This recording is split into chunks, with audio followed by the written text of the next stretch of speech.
Good morning, everybody. It is April 2nd. It's about 10 o'clock in the morning. Hope y'all are doing well. I've had some parts come up over the course of about, geez, what is this, 6 weeks? And I've, journaled them out.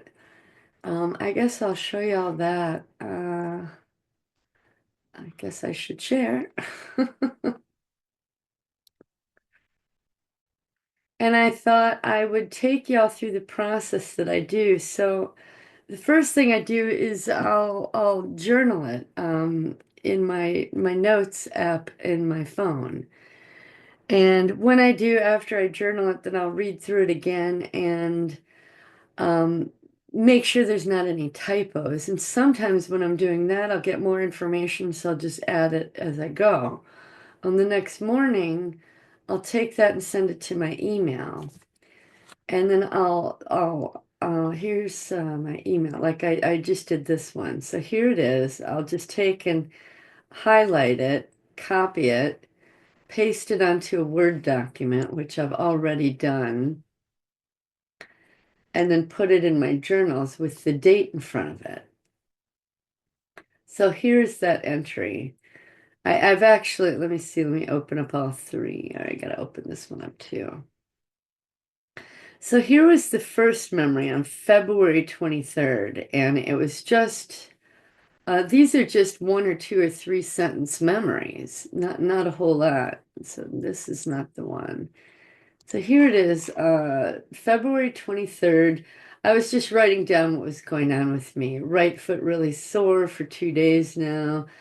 And then I heard a song from an ice cream truck that drove by, and it made me think of something. So I jotted that down. And I remembered another little nursery rhyme that I heard in an abuse. And so I wrote that down. I've talked to my counselor about it, but here was the memory. Now, this I figured out later. So these are just little codes to me. This little squiggle line means that I've created a bio page and put that in my PowerPoint. So I just saw two people with large robes on entering a room. First, they were like fluffy night robes. I saw them handling something. Once I saw that they were no longer fluffy robes, but like regular black robes, like the satanic ones, and they were handling two decapitated heads. And I like to note down what my body does when I have a memory, a small rush of adrenaline. And I put on here, this is Berlin. Because at this time frame, I was having lots of memories about things happening in Berlin.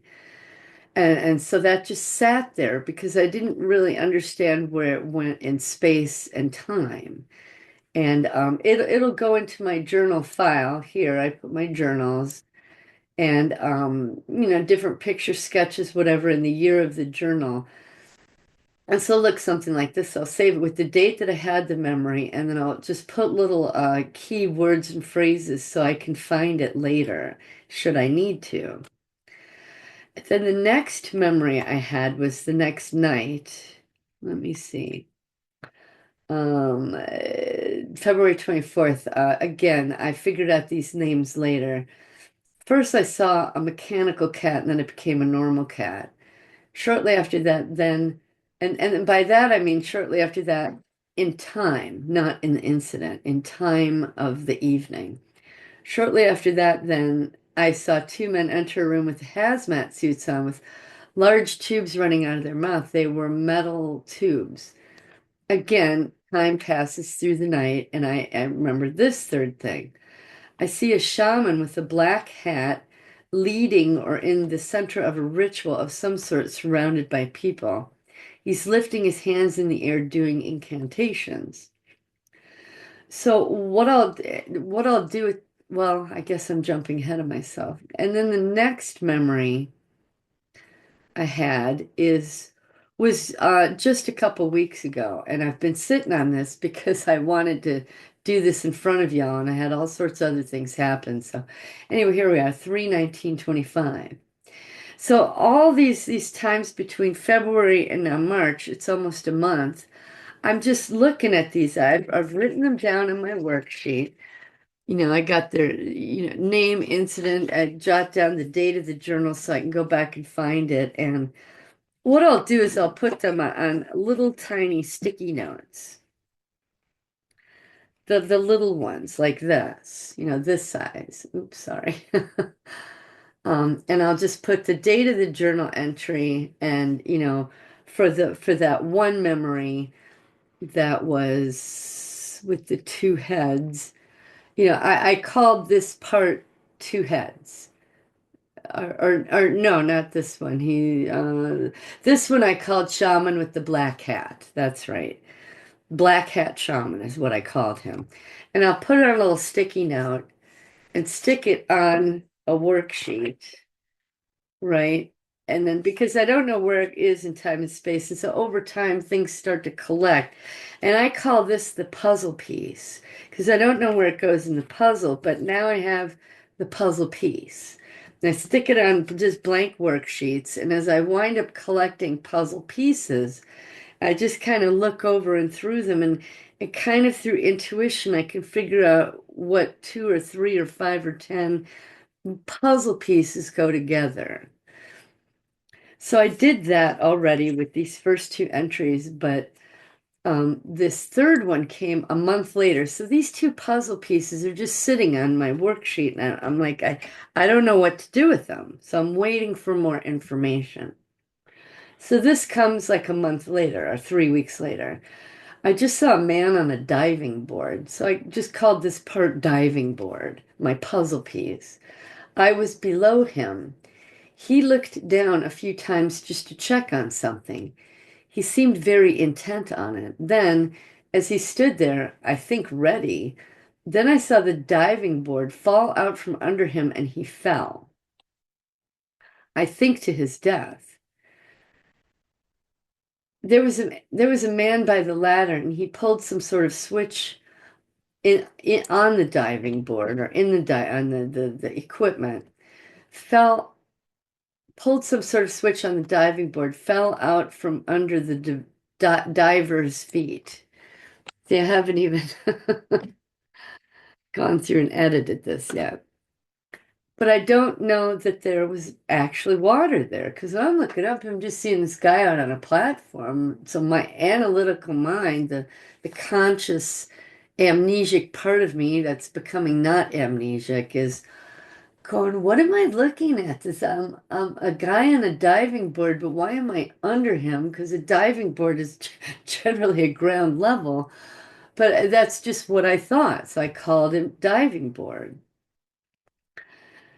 Um, I don't know that there's actually water there. And so I'm like, what am I looking at? So in my memories, in my analytical mind, thinking about this image, I all of a sudden kind of pull back and I realize, well, if he's up on a platform, it's like a good 15 or 20 feet because I was standing, I was an adult, and I'm looking up at him. So I'm just thinking about the logistics of this. What am I looking at? He's on a diving board, but that can't, there's no water here. And so I'm realizing, oh, this is like a canyon, and he's stepping out over this canyon on a diving board that's up on a platform. I'm like, okay. So in Sedona, the shaman, because I had remembered a month prior the shaman with the black hat. So my parts are kind of filling me, starting to give me a little more information. So there's a group of people in a half circle around a man who is on a diving board over a canyon, volunteering to sacrifice himself. It's daytime because I'm thinking it's not, it's full blown daylight. There's the sun blaring up high in the sky.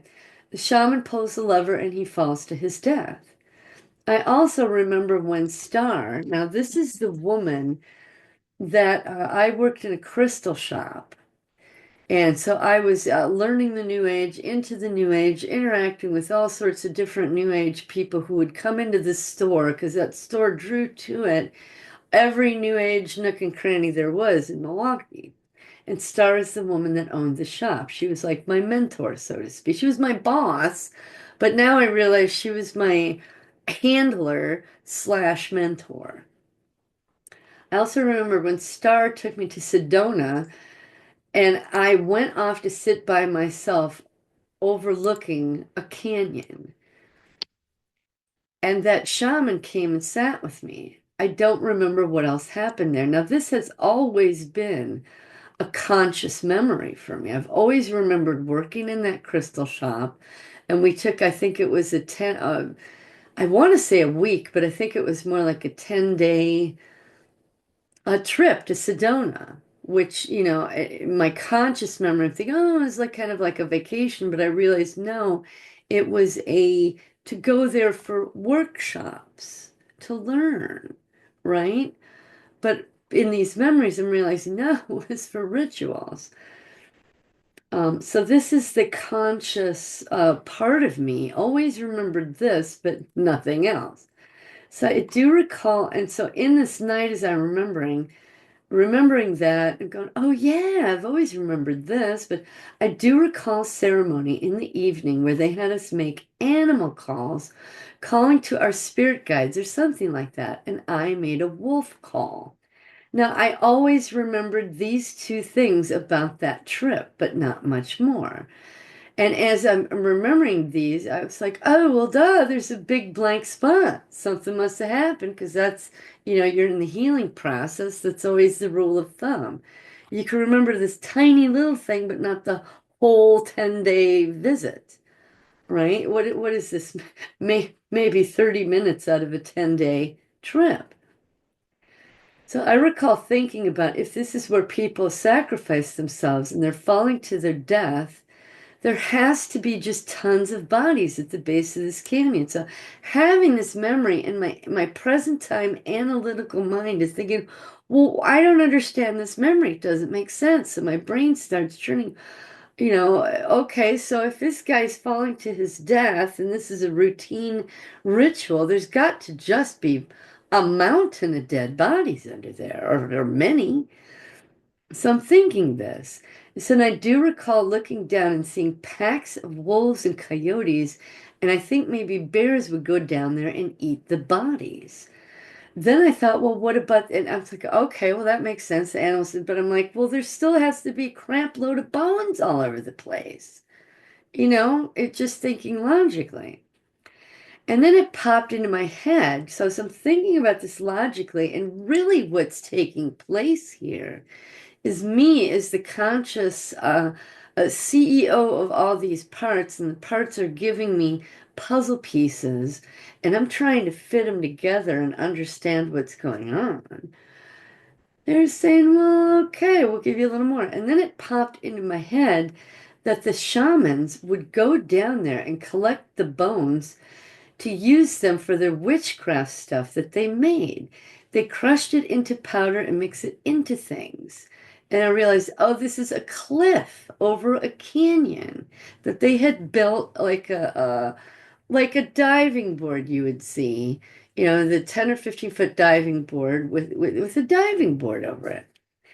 Reminded me of that movie that Mel Gibson did, forget what it was called. And I later looked it up and it's called Apocalypto, where those people would go up on the pyramid and sacrifice themselves. They'd lay down and the dude would rip their hearts out while they were alive and all that. So that popped into my head. And somewhere along the line, and then also that night, another this parts from this incident are telling us this was a drink, ayahuasca, blood with chunks of things in it. So I'm realizing, oh, okay. So I'm in a half circle with a shaman and this diving board type, thing, device out over a cliff. We are drinking things with chunks in it and actually had ayahuasca in it. And this guy's walking up onto this diving board saying, I'm ready, looking down, and he's real intent on what he's doing. He wants to sacrifice himself and die. And we're all standing there watching him do it. And the shaman pulls the lever on the thing, and the diving board drops out from underneath him. Falls to his death, winds up in a canyon. It must have been 100 or 200 feet down. It was There's a ways I remember looking down and the animals were small. The bodies that fell and the animals that were eating them were small. So I'm thinking a couple 100 feet. I'm really not sure, but and wow, okay. So this is the memory. So back in February, I made those two little puzzle pieces of the other entries that I just read to you. You know, the shaman with the black hat and the two heads on a plate. I want to read this. Two people with large robes on entering a room. Um, okay. And I didn't know where those go. So now I have three puzzle pieces. It's more than three. It's three entries. I have a puzzle piece from one entry and a puzzle piece from a second entry. And now this entry I have, let's take a look at it. I've got two puzzle pieces. These are, you know, present time conscious memories. I remember going on this, oh, no, this one's not it. Yeah, this one. I remembered going to Sedona. I remember being in the ceremony where we did animal calls. But again, this is only 30 minutes out of 10 days. And so this is these are my conscious personality. Remember this, my front personality. So this is, either conscious or just subconscious because it's not something I think about every day. So it's just tucked away. Yeah, I went on a trip to Sedona once, right? So these are conscious memories. But the rest of these, there's a part here that drank blood. There's a part here that at some point realized that this guy's sacrificing himself, so I'm sure that must have been shocking. There's this guy watching him fall to his death.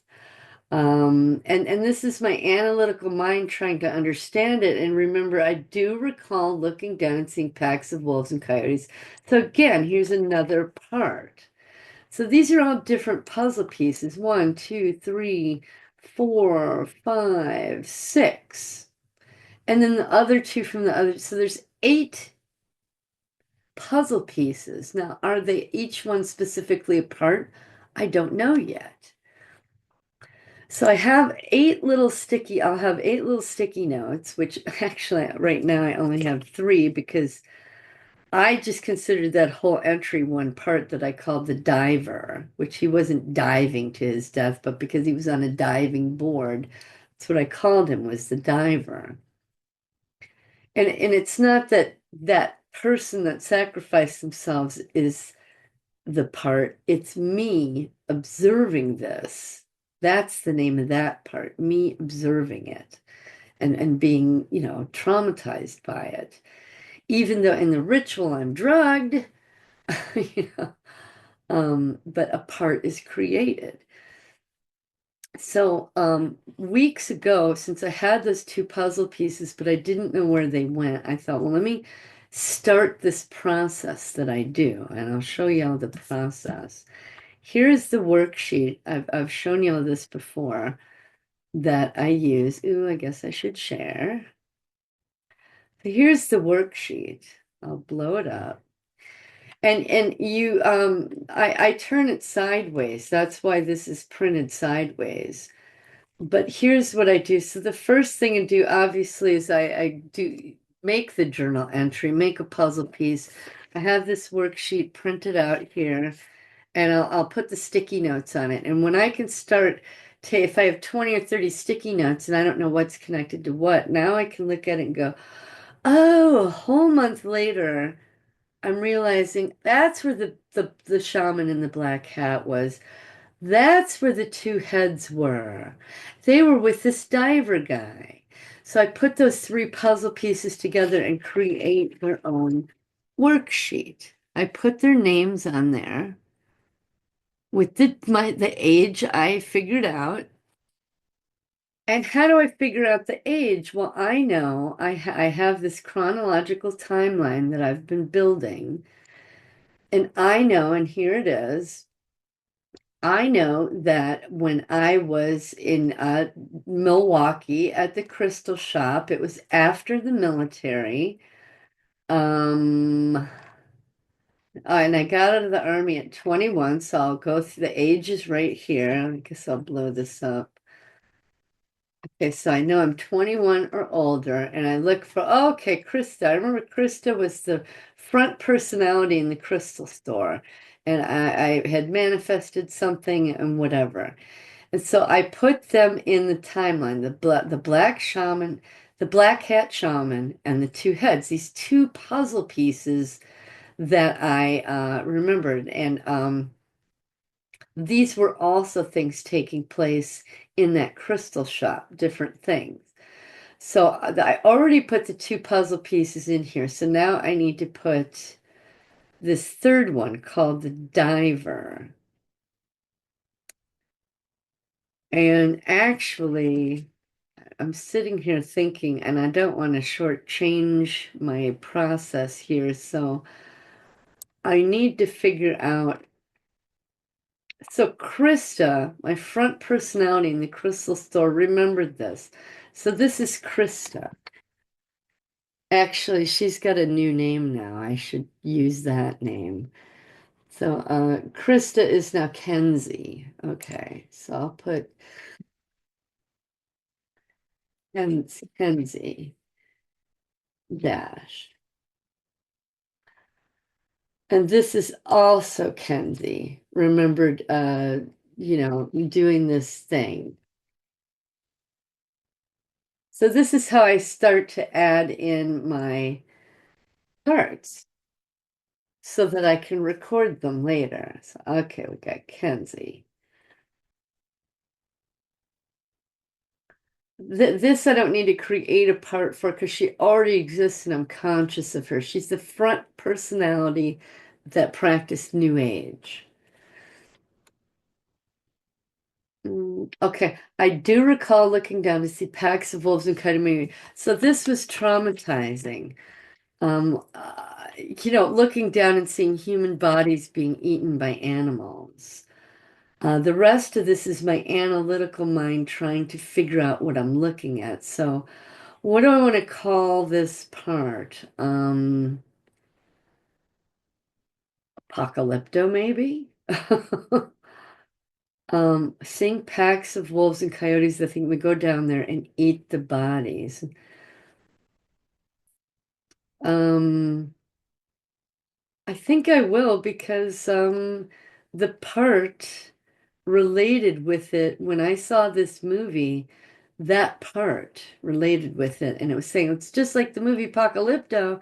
So I'm going to call this part Apocalypto. Actually, the part is calling itself Apocalypto, so I'm going to highlight that. Now, what other traumas are going down on here? I just saw the diving board. I have that part, that puzzle piece. There was a man by a ladder pole. Okay, this was the shaman who did that. I've already got the shaman parts. The shaman. Group of people in a half circle around a man who's on a diving board over a canyon volunteering. It's daytime. Okay. So I've got one, two, three. I have four parts, four puzzle pieces that I can put together that go together.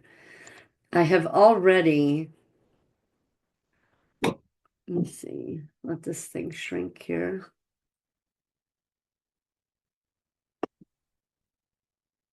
I have already put black shaman hat in and the two heads in a month prior, and I did that with the intention of should the next memories come up, well, not should, generally, once I put a part into my system of forms, because those have come up from a deeper level and have presented themselves, it tends to create like a space at the lower levels. And those guys are watching how I treat these guys, Black Shaman Hat and Two Heads, to see if I treat them with respect and what I do with them. And if I treat them well, then other parts related to that incident will say, okay, they were safe enough to reveal, so I can. It's what I call teasing a part up. You get one little memory, you don't understand it, put it through the process, and they gain a level of safety, they get TED work, they get to release their stuff, and once they are feeling happier and fine, then other pieces of that incident will come up. So I call it teasing an incident up. You've got one memory you don't get, but that one part can tease the rest up. So these two are here. So I'm trying to figure out the black hat shaman and the two heads. Where does okay, so apocalypto comes before driver. I just have to figure out, I believe they come in between. So I'm going to add two lines. And because this is already colored, and that's fine because this indicates it's one incident. So I see the shaman first. He's doing the ceremony. We get the drug, the apocalypto part is born. I'm drugged with ayahuasca. Come on now. Then the diver, the guy sacrifices himself. And then at some point, there are two heads available to be put on plates. So I'm assuming this comes after this business. And analytically, I'm just sitting here thinking, well, they would have had to go all the way down to the canyon, get the bodies in the middle of all this animal feasting.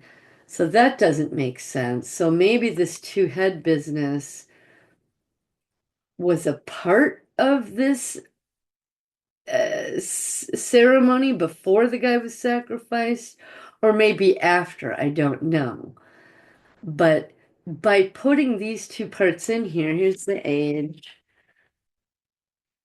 I am now have two more puzzle pieces that will allow me to tease up more, hopefully.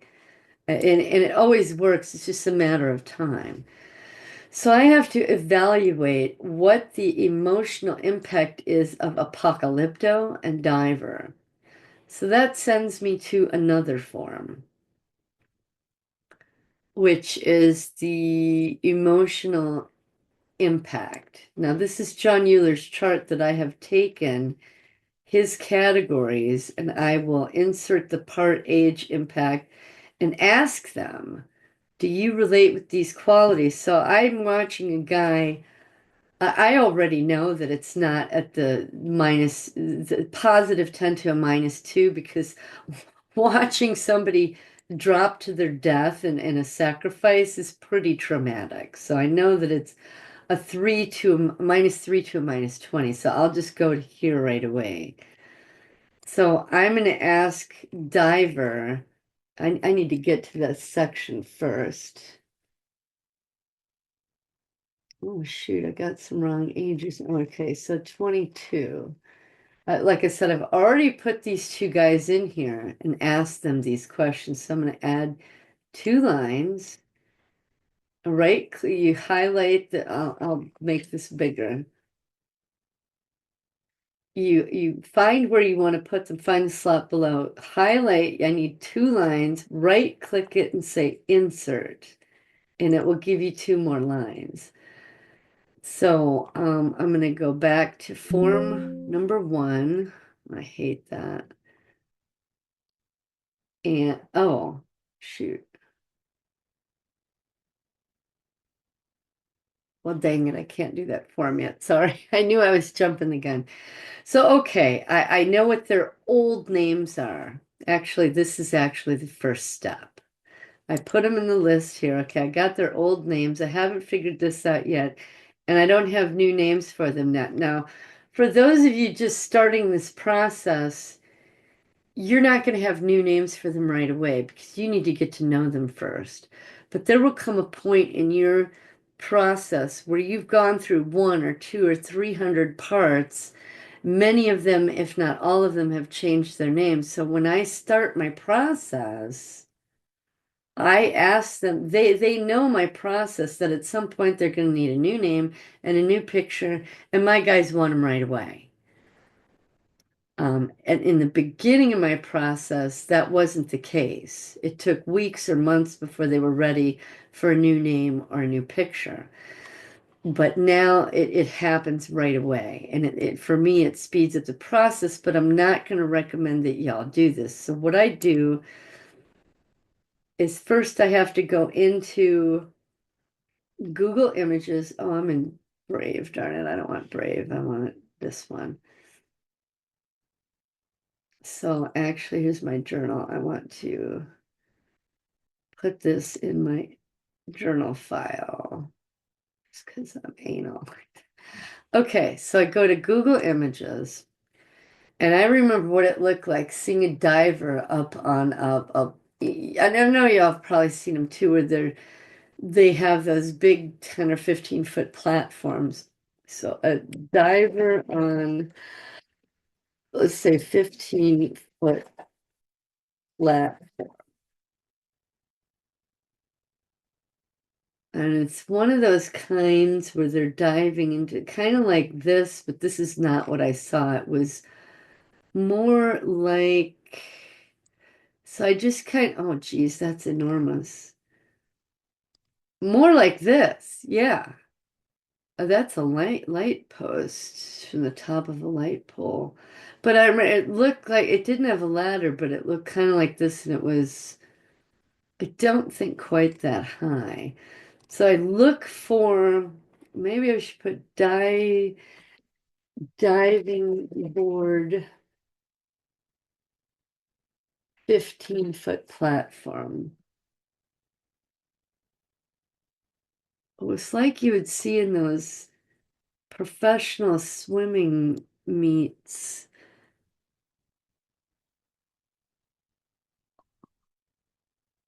kind of like this.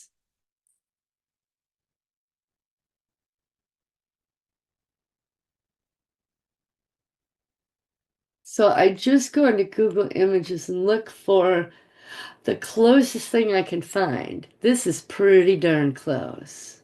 Pretty darn close, except it wasn't a single ladder. It was like an A-frame under it. So let me see if I can find something like that. No. And I found that in Google Images, if you click something over here that's kind of close, it'll wind up over in this window, and then this little area will give you similar types of images. And I'm wondering, that's kind of closer. And I just try to get as close to what I see in my mind's eye, in my memory, as possible. These are more like professional setups. These look more, because it was wooden and kind of hand put together. So what do they call this? Let me see, visit the site and see what they call it. And sometimes when you click the site, you don't get what you're looking for. But this, yeah, this might be closer. Come on now. Diving tower and shelter shed. So now I know what this thing is called, a diving tower. Um, so go back to Google Images and say diving tower. Um, say 15 feet. Oops.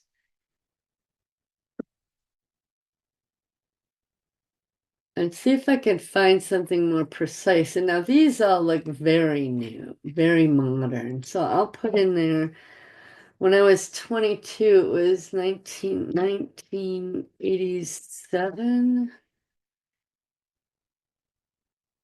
Mm. I'm just gonna go back to here. This looks pretty darn close to what I saw, so I'm gonna blow this up.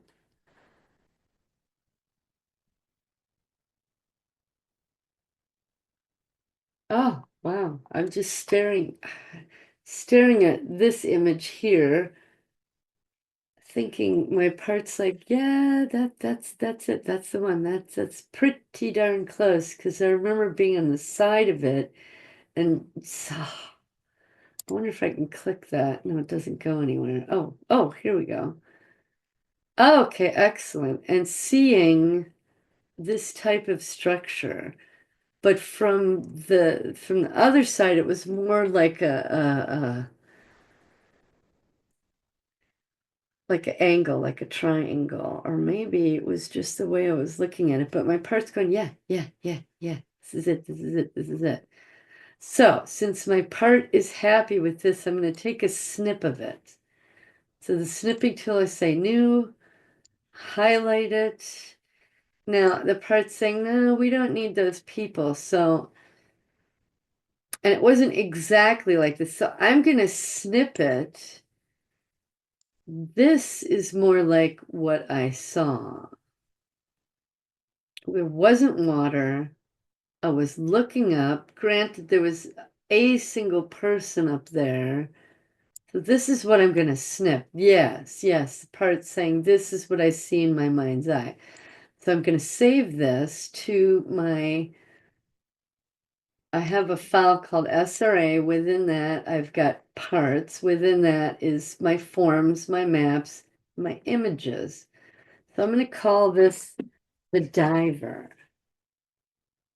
Okay. So I have his old picture, and I'm going to check that off on my worksheet. And he's already selected a new name. But before I go on to that, I need to find, let me close this out. I need to find the part called Apocalypto, which is in a shamanic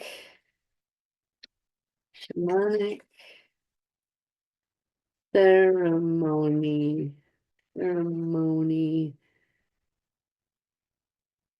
with ayahuasca. I don't even know how to spell that. Ayahuasca. Oh, there we go. Ayahuasca. Oh, wow. I'm getting creeped out here. And my part is staring at this and this more than the others. Let me see what else is happening here. The part relates with this pot. Um, oh, wow. A lot of these things are kind of freaking me out. I need to slow down here. Okay, no, no, no, no. This is a real strong possibility. Oh, the other part that did the wolf call, I'm gonna call this spirit guide because I believe this is where I called down and accepted a spirit guide. This is where we did the wolf call. And we weren't indoors, but we were around a fire, and the part is really relating with this. And I've got a strong tension in my stomach right now. Let me see what's going on here. This is,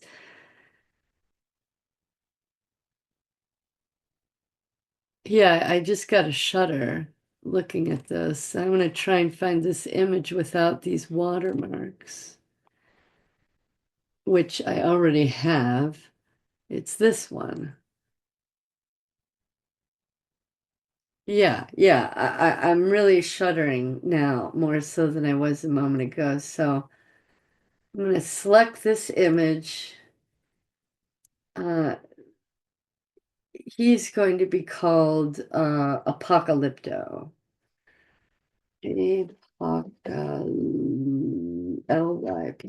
Apocalypto. Okay. I've got his old picture. Now the one I don't want to forget, I didn't even realize this was a part. So I got 5 parts now.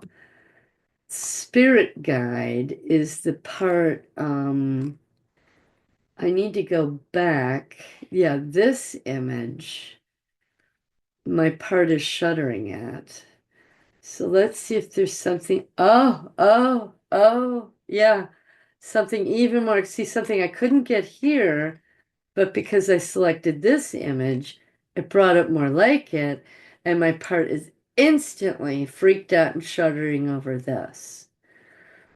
Now, I don't think our group was this large, but maybe take away a third of the group. And I'm having anxiety in my stomach. I'm my shoulders are tense. I think no, that's not it. We were outside and these images are all like inside. Let me see here. This is on the sand. We were not on the sand. Well, maybe we were. But my part, every time I look at, I just as I'm looking at this now, I'm having convulsions in my buttocks, my thigh, and I'm just having anxiety. So, okay, that's my part telling me this really freaks me the F out. This freaks me the F out. Doesn't matter if it's indoors or outdoors. It's something about this part of the image right here that's freaking my part out. So we can cut off the indoor part and yeah, the my leg is twitching right now. So part says yes, this is perfect. So we are going to call this part spirit guide. Okay. SPI spirit guide because I remembered that my star, my handler, my guru, I had a spirit guide and I always assumed that it like she gave it to me, but I'm realizing right now in this moment that no, I called it down to me in this ceremony. So, okay, I just learned that. So I've just found the images for 3 different parts. We got Diver, Apocalypto, and Spirit Guide. Okay. Whew, I got some anxiety in my stomach right now. And I will tell you right now, this anxiety will remain with me until I finish this entire process. And the minute I finish the last box on the last form, the anxiety will disappear. So you'll forgive me if I smoke. Okay. So now with my process, I need to find them new names. Are all 3 of you willing to get new names? And they're like, yeah, we want to go through the process all the other parts have gone through. The only difference now is that it used to take weeks or months to get to new names and new pictures, but now it's just part of the process right away. It said if I don't have to think about myself like this, and I can think about myself in a different way, yes, give me a new name and a new picture. So I'm going to go to a website called The Bump. Whew, dang. Now here is where I discover I go to baby names and I'll say, do you want a boy name or a girl name? And they're telling me they want girl names. I said, okay, fabulous. What letter would you like your name to begin with? Now, I like to keep them the same incident all begin with the same letter. And my parts know that. Now, they don't have to follow that rule, but they know that and they're generally agreeable to that. And so the other parts' names started with B's.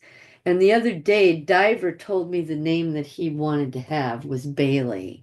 So I've already written that down. So I need to find 2 other names. I need to find a name to replace Apocalypto because would you want to go through life with that name, Apocalypto? No. So, girl name starting with a B. And I'll tell you, I've been through this list so much, I got to kind of go to the bottom. Oh, Bonita's pretty. That's my part says Bonita's pretty, so you will be Bonita. And oh, Breezy. The other one's saying Breezy. I want to be Breezy. Okay, Breezy. Two cool names. All right. So I've got their new names, wrote them on my worksheet. Their old name, their old picture. I got their new name, and now I need to find a new picture for them because they don't want to think of themselves like that anymore. So I'm going to get off there. And now that that picture's not present, my anxiety is a little reduced. So I'm very mindful of what my body is doing during this process. So they're females.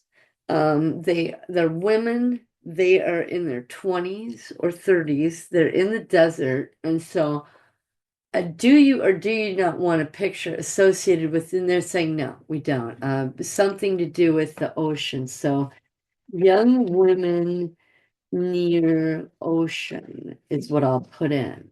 So I've asked them a question, what do you want? They said, we're a woman, we're this age. We don't want images that are by the desert, because that's where we were, and that's upsetting to us. They said the ocean.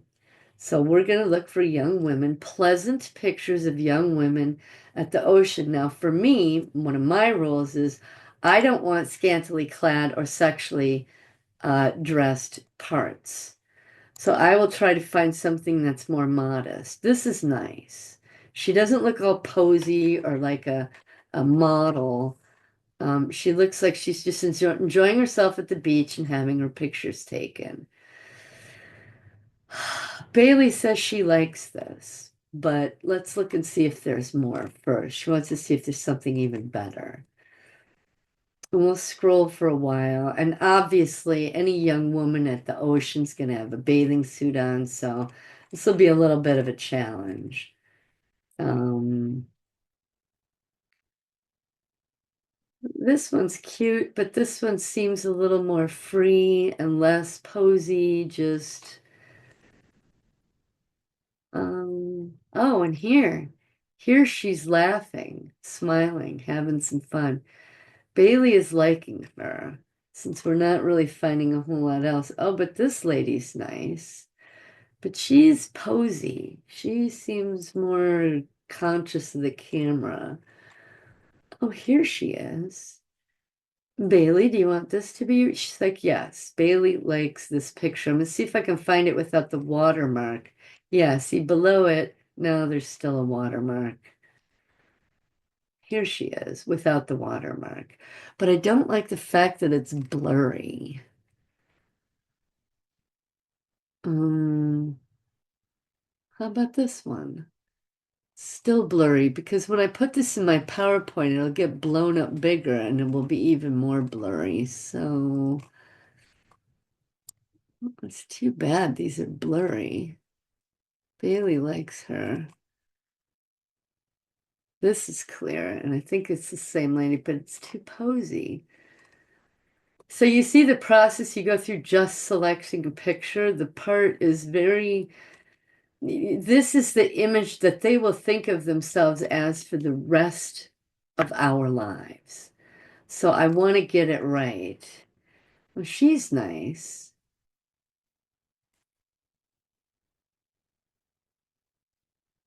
Oh, Bailey really likes this. It's not the same lady, but Bailey loves this. So we're gonna take, and darn it, it's got watermarks on it.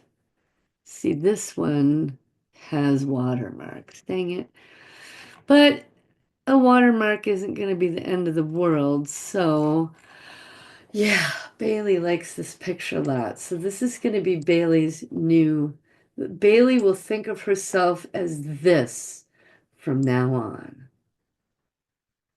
And she likes that. My stomach just reduced in tension. So, B-A-I-L-E, Bailey. Okay, Bailey, we got your new picture. Now we need to find Apocalypto or Bonita's new picture.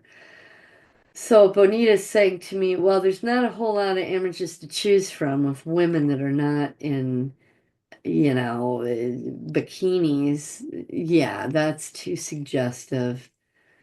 That's my one rule is I do not want sexualized images or satanically influenced image or images that have symbology in them. So she kind of likes this, but see what else there is. There's this image, but she doesn't want to think of herself as kind of sad like that. So, and I like to be able to see their face, so I don't pick out images like that. This one, again, too much skin. Oh, here's a nice one. This is a woman happy, comfortable at the beach. She doesn't seem like a model. Maybe a little bit, not too much. I think I've already selected her before.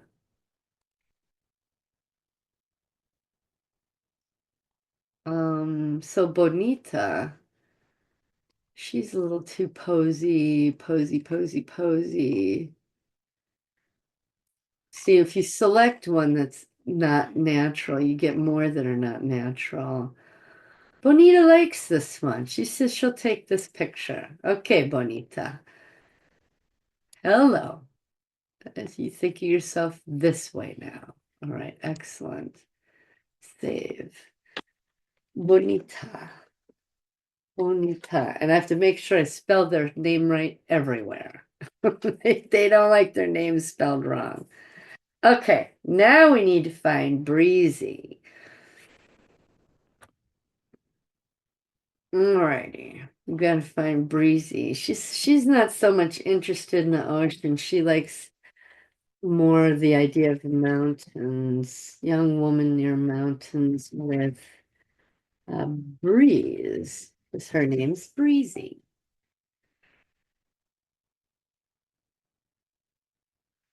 Mm, I generally like them to have their eyes open and facing me. How about her? She's a little too far away. Maybe we could find one of her. Oh, that's not bad. Not quite the ticket, but it's better than the rest. So breezy. This one's better. And I don't always pick the prettiest girl either. Oh, here we go. Breezy. Her hair's in the breeze. She's got the sunshine. Breezy likes this image a lot. Let's see what else is here. She says, and I don't like images with one eye covered because that's Masonic symbolism. Ooh, she likes this. This woman is thinking about something. This woman's not putting up with crap. Breezy likes this picture. Yeah, okay. So, Breezy says she could say a lot of my parts like this picture of women that are, it's like they're looking into your soul. You know what I'm saying? So we tend to pick images like this. So yeah, Breezy likes this picture. Okay, Breezy, we gotcha. We gotcha. Breezy. So now all of them have old picture, new picture, old name, new name. The next step, and my anxiety levels are reducing just little tiny bits by little tiny bits. So I can get rid of this, get rid of this. I don't need my mail anymore.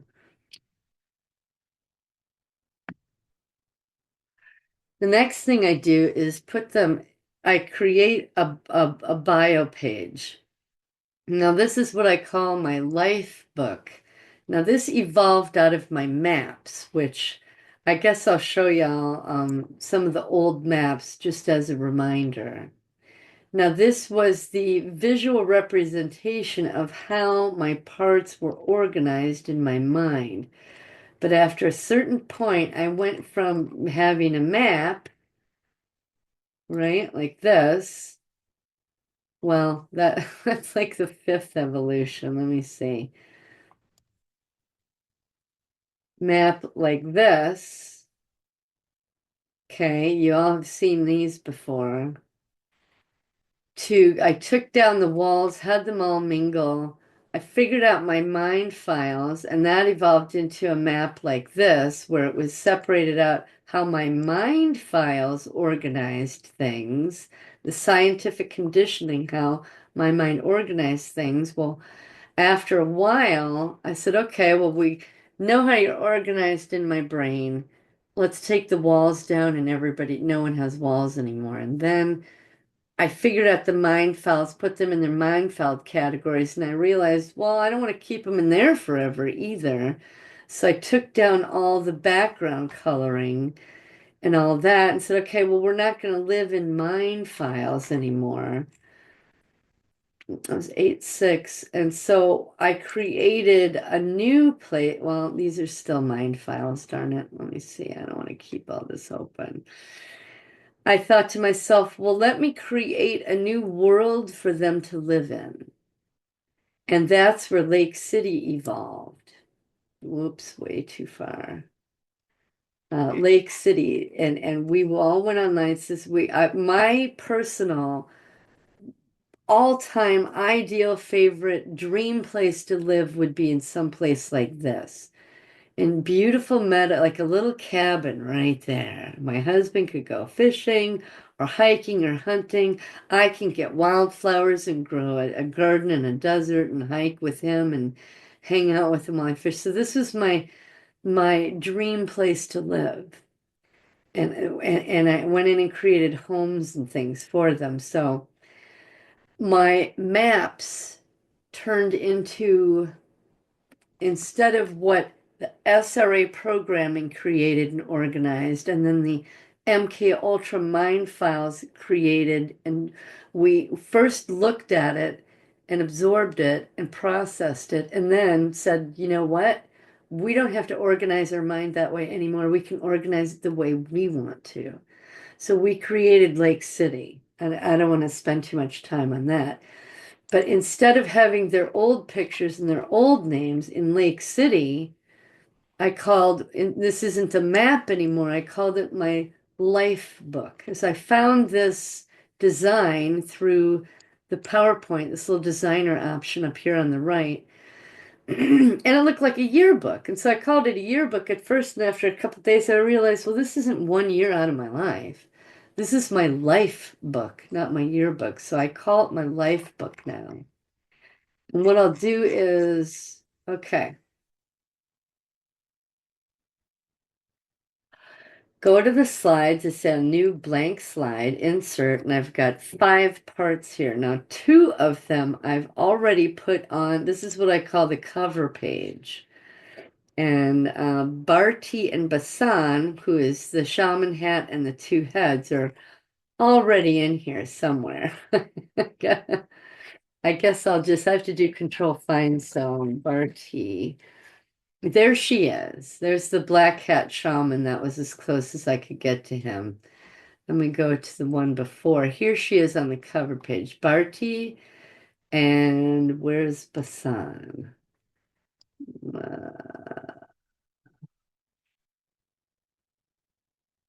Remove that. Barti and Basan. There she is. She had wild red hair and green eyes. She loved this picture.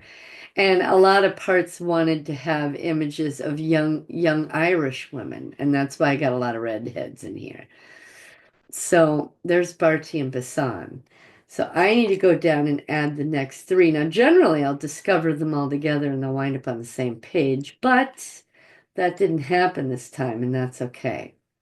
So I need to insert the 3 images that I just collected.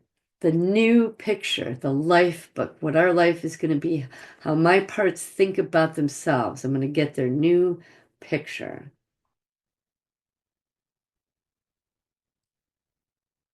There we go. Parts images. And it's at the top. where because they're new and I just put them in there. I sort them by date modified, not alphabetically, because I need the latest stuff right here.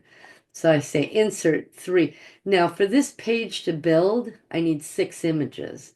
So what I'm going to do is find 3 other parts that are new, pleasant images, insert them. Okay. Now you'll see the designer will automatically give you designs, and I try to find, dang it, why it always does. There it is. There's the design I like.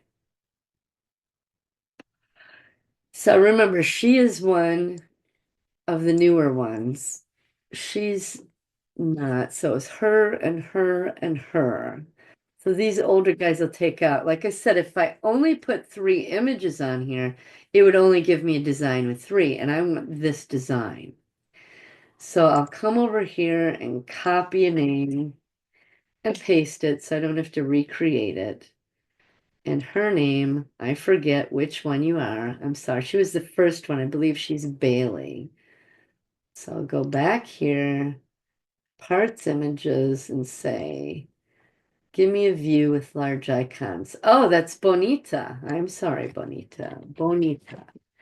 Like, yay, I'm on the cover page. Right on. That's what my part's doing inside right now. Bonita is part of my life book, and this is how she gets to think of herself. Copy, paste, paste. So 2 more.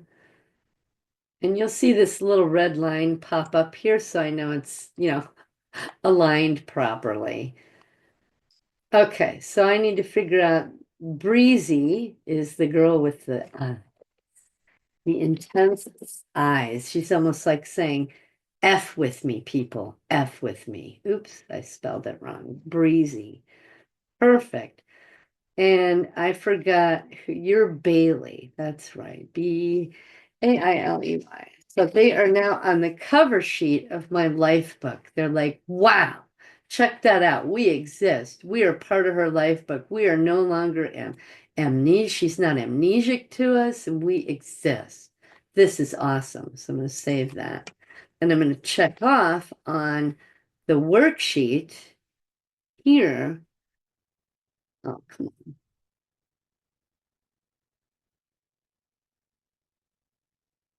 I filled in their names and I'm checking out. Old pick, new pick cover page. Okay, so the next thing I need to do is make their bio page. So I have the other 2 bios in here. I need to add 3 more. So I need to find Basan. Okay, so I got her name in here and I'm going to look for her. Basan, here she is. The 2 severed heads on a plate. This was as close as I could get. And here's Barty. So we have the shaman who's giving us,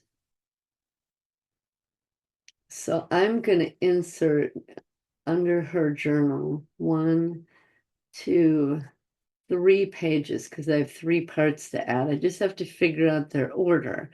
So I'm going to come back here to my list and say, okay, we have the guy we're being drugged. The guy sacrifices himself. There's 2 heads, but where does spirit guide go in here? And I was thinking, did we call down our spirit guides and then be given the drug? Or was it the opposite? Believe we were given the drug first. Then we called down spirit guides in that altered state. Then the guy sacrificing himself. And then at some point, this might be in the wrong order, but for now. So I'm going to call this spirit guide. Oh, and this is wrong because we were given the drug first. That's right. So just going to go over here and cut, and put it under here, insert. Oh, dang it. So I don't have to type it. No, okay. Cut, and I want to put it up here. Okay, so we're given the drug. We call down spirit guides. This guy kills himself, sacrifices himself, and then I don't know where these two heads come in. Yeah, the parts are saying it comes after. So I got these three parts. They're all the same age. Okay, now I'm going to insert their new names here because I now have them. So Apocalypto is, I hate this thing, Bonita. Spirit Guide is Breezy.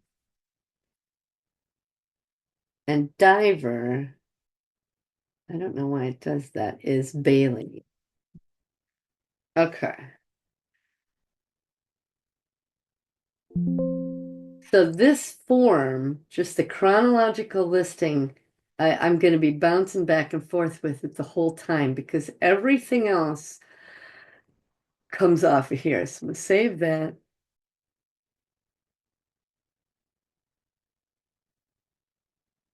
Shrink it if it will shrink.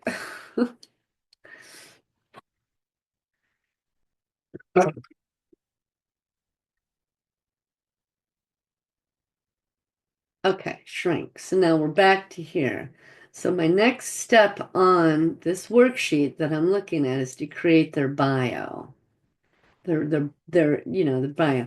So my backgrounds are black. So I'm going to highlight all three. Well, you have to do it one end. Format the background, and then over here, I can say the color. I want it to be black.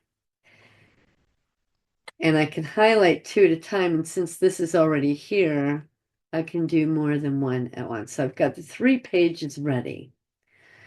And what a bio for me looks like is you have their old picture and their new picture and what they were, their old name and their new name. So I'm going to come over here and say insert picture, this device. And I need to do who's first. See, I don't have them in order on my form here, so I gotta come over here. Bonita Breezy Bailey. Bonita Breezy Bailey. So Bonita Breezy Bailey. Okay, let's come back over here. Oh, wait, cancel. So insert picture from this device. I find my file and I want to put in Bonita and Apocalypto. Old picture, new picture. There they are. And I'm going to do that for all 3. Insert picture this device. And I need Spirit Guide and Breezy because this is the order chronologically. And this one, insert picture this device. I need Bailey and Diver. Okay, perfect. So I've got their pictures, and you see the designer will create something. And ages ago, the designer picked this design for me, but for some reason, I can't, I have to recreate it. The designer won't do it for me. So what I do is just copy this image because I want it to be the same size and location, and I put it on this page. Now say send it to the back so that I can take this one and size it. And I know it's in the exact location as the other page because I'm anal like that. And I'll say send her to the back, delete you because you are not the picture. Now this one, I'll turn sideways and size it. And you'll see all along the way what the designer does with these things. You can pick out whatever design you want. I just like my life book to be consistent. And it's a way for the parts to all feel equally represented. No one is more important than the other or more creative than the other, whatever. And so you'll see as I place this red line on top and over here will let me know when it's equidistant. So it's all lined up nicely. And then here I will copy this and paste it and put her proper name on there. So that is Bonita. Bonita. Hello, Bonita. So now I'll highlight both of these, copy them, paste them onto the next page, and do the same thing again. Send her to the back, size her, and all the while your parts are watching this, she's breezy. Going, wow, check it out. Not only do I exist, I got pictures and a new name, but look at all this work she's putting in with me. That's what's going on with your parts right now as you're doing this. And some people might call it busy work, and it might be. But the fact that you're willing to put the time, attention, and energy, well, let me send you to the back, get rid of you, on them, they're just blown away because they have been non-existent to you for me 50 years, right? So this is a big deal to them. It's a big deal. So, and then we'll do the next one. We'll copy you, paste you here, copy the name, paste it here, just so everything is lined up. We'll send you to the back so that I can size her. Send her to the back so I can delete her. And her name is Bailey. And it's funny, I just now realized this. In my memory, in this particular memory, I was looking up at this person on the diving board. And when she selected this picture, she's looking up, isn't she? I didn't even put that together till right now. But this happens a lot when you're selecting 2 or 3 or 10 images at the same time. You're not really thinking about the incident, but the part is. And the part will be drawn to an image for a reason. And I realize right now, instead of looking up at this awful thing, she is now looking up at the sun and the sky and something pleasant and obviously, well, okay, Bonita. We have the option to do this. And she's saying, yeah, I'd rather do that. I don't want to be looking at that ugly thing for the rest of my life. So we switched it around, and now she's looking, her back is to it. It's her past. It's not important anymore. Yeah, it formed her, it created her, but it's not who she is now. She wants to look up and away at the sun on her face and just enjoy life, right? So Bailey. So I've got all 3 parts here. Now, what I have to do is put this in. So I copy it and paste it. Now you'll notice the size of the font changed. So every time I got to go up here and change the font size. So everybody's equal. It's okay. So I'll change that to 24. And we'll paste this in here. Oops. We'll make this 24. That way I'm not having to retype out all this stuff over and over and over. So now I will go put the old name in here. So that is Apocalypto.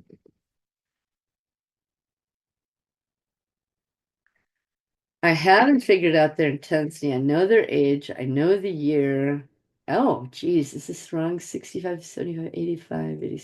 Oh, geez. See, I had even this wrong. So I gotta fix this, 87.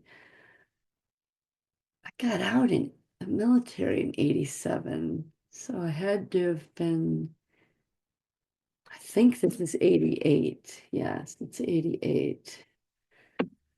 Because my birthday and the year don't always line up properly because my birthday's in August. So 65, 75, 85. I got out of the army in 87. And this is about a year later, so 88. So I'm actually 22 or 23. So I think the 22 is right, but it's the year 1988. It just hasn't, my birthday hasn't happened yet. So that's always fun to have to figure out. Okay, so these are corrected now with the year. The shaman, this is right. Witness sacrificial ceremony. Um, which is what I thought this guy was. So the black hat shaman, witness shamans, sacrificial ceremony, not the ceremony itself, him beginning the ceremony. So the next step was to um, be given, oops, wrong place.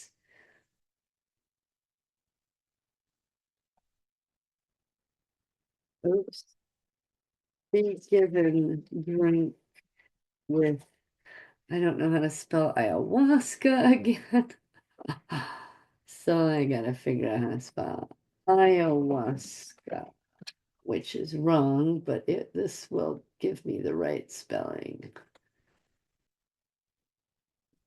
So copy, gotta put it on a notepad so no links are in there. Okay, so cut, close, shrink, paste, ayahuasca. Be given drink with ayahuasca. Bonita.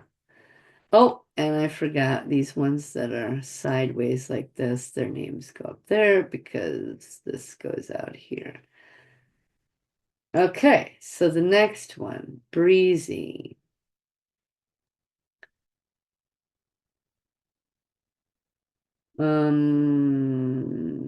This was spirit guide. This is where we were calling down spirit guides. So call down spirit guide with wolf call wild drug. Okay. All right. We got Breezy's bio page done, and now we need to do Diver. Witness, sacrificial ceremony, um, per person willing, participants, falls to death in canyon below. Okay. I don't put a huge amount of details in here, but sometimes I do.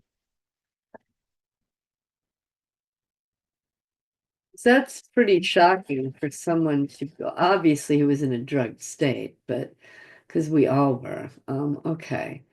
So save that. I've got the three bios that I need. I got the cover page done and the bio done. Now I want to add their journal entries. And this part used to sit on hold until I had my session, talked to Jon about it. Generally, I would get more details because he would ask me questions. It would trigger more answers, and I'd put it in the journal. And then after my session, I would add them in here. But since I'm not having sessions anymore, I am just going to put the journal entry in here. And hopefully, if I get more details later, and I will through this process, and you'll see how I'll go back and add more journal entries. So now I'm going to go to my journal entries that I have open, and this part is Bonita, the part that was drugged. Um, yeah, I've already got these two recorded, so I can close these. Go here. Why are you not opening?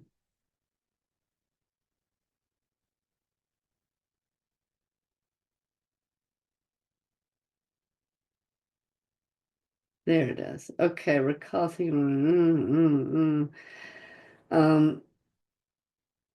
So here's Apocalypto's new name is Bonita. So I will put Bonita's real name in here, her new name. And this little squiggle mark indicates that I have recorded it in my PowerPoint, which I'm doing right now. Go back to the PowerPoint, Bonita. And I will paste that in there and I'll put the date of the journal entry, which is 3/19/25. Okay. So I'll position this, fill the page. Okay. Something else that they all want to be equal on is their label. Bonita. Page 2. So I'll copy and paste from ones I've already created. Instead of having to go up here and say insert text box, blah, blah, blah. So here we're going to do hers, and this is Breezy. Breezy, page 2, because their bio is page 1. So I need to find Breezy's. Well, Bonita's in there. Uh, Breezy is the spirit guide. That's right. Group of people.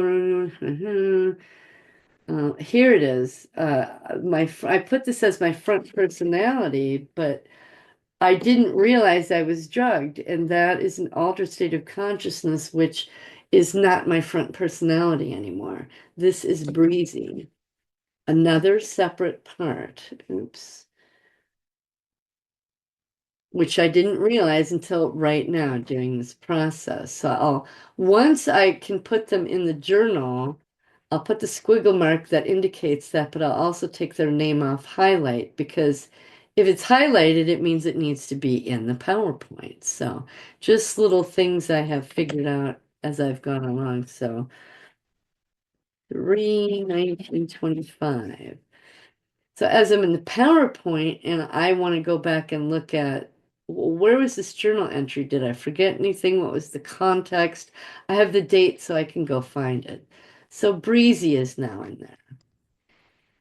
And then Bailey is the one who saw the actual person falling. So that's Kenzie. I gotta put this in Kendry's. Here it is. This is now Diver, which is now Bailey. We'll take this off highlight.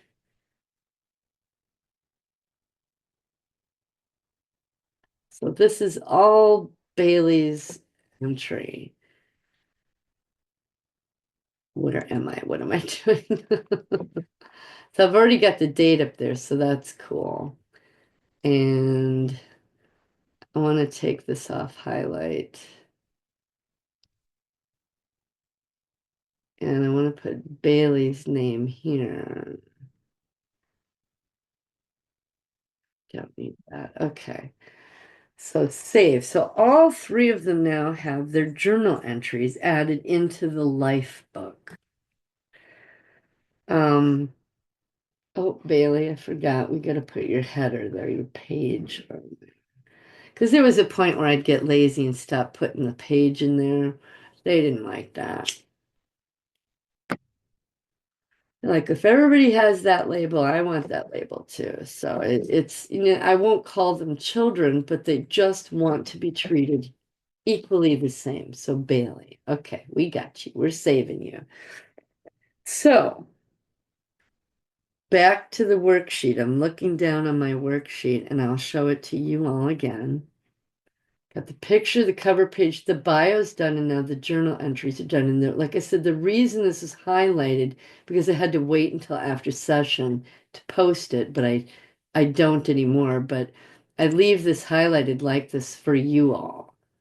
Okay, so the next thing I have to do is a thumbnail image, something that y'all probably won't have to do unless you want to create videos and talk about your parts.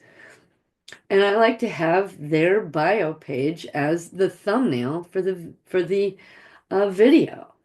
So here we go, and I changed the year on here, so I need to do him again because his information is not accurate. So I need to do Barty's again. So save. And now this is in a different file, so I've got to go to that file, publish, and thumbnails. So BARTI, And there's already one in there, and it's, oh, I guess there wasn't. Okay. Oh, that's right, because I haven't done those yet. Okay. So that one's done. Come to the next one and do the next one. New. This is Bonita. Hello, Bonita. Save. Bonit. Bonita. And they don't like their names spelled incorrectly. I'm just, do you like your name spelled wrong? Neither do they. So, and breezy, your intense look, love ya. We are easy one, breezy, we got you for thumbnail. And Bailey, new, save,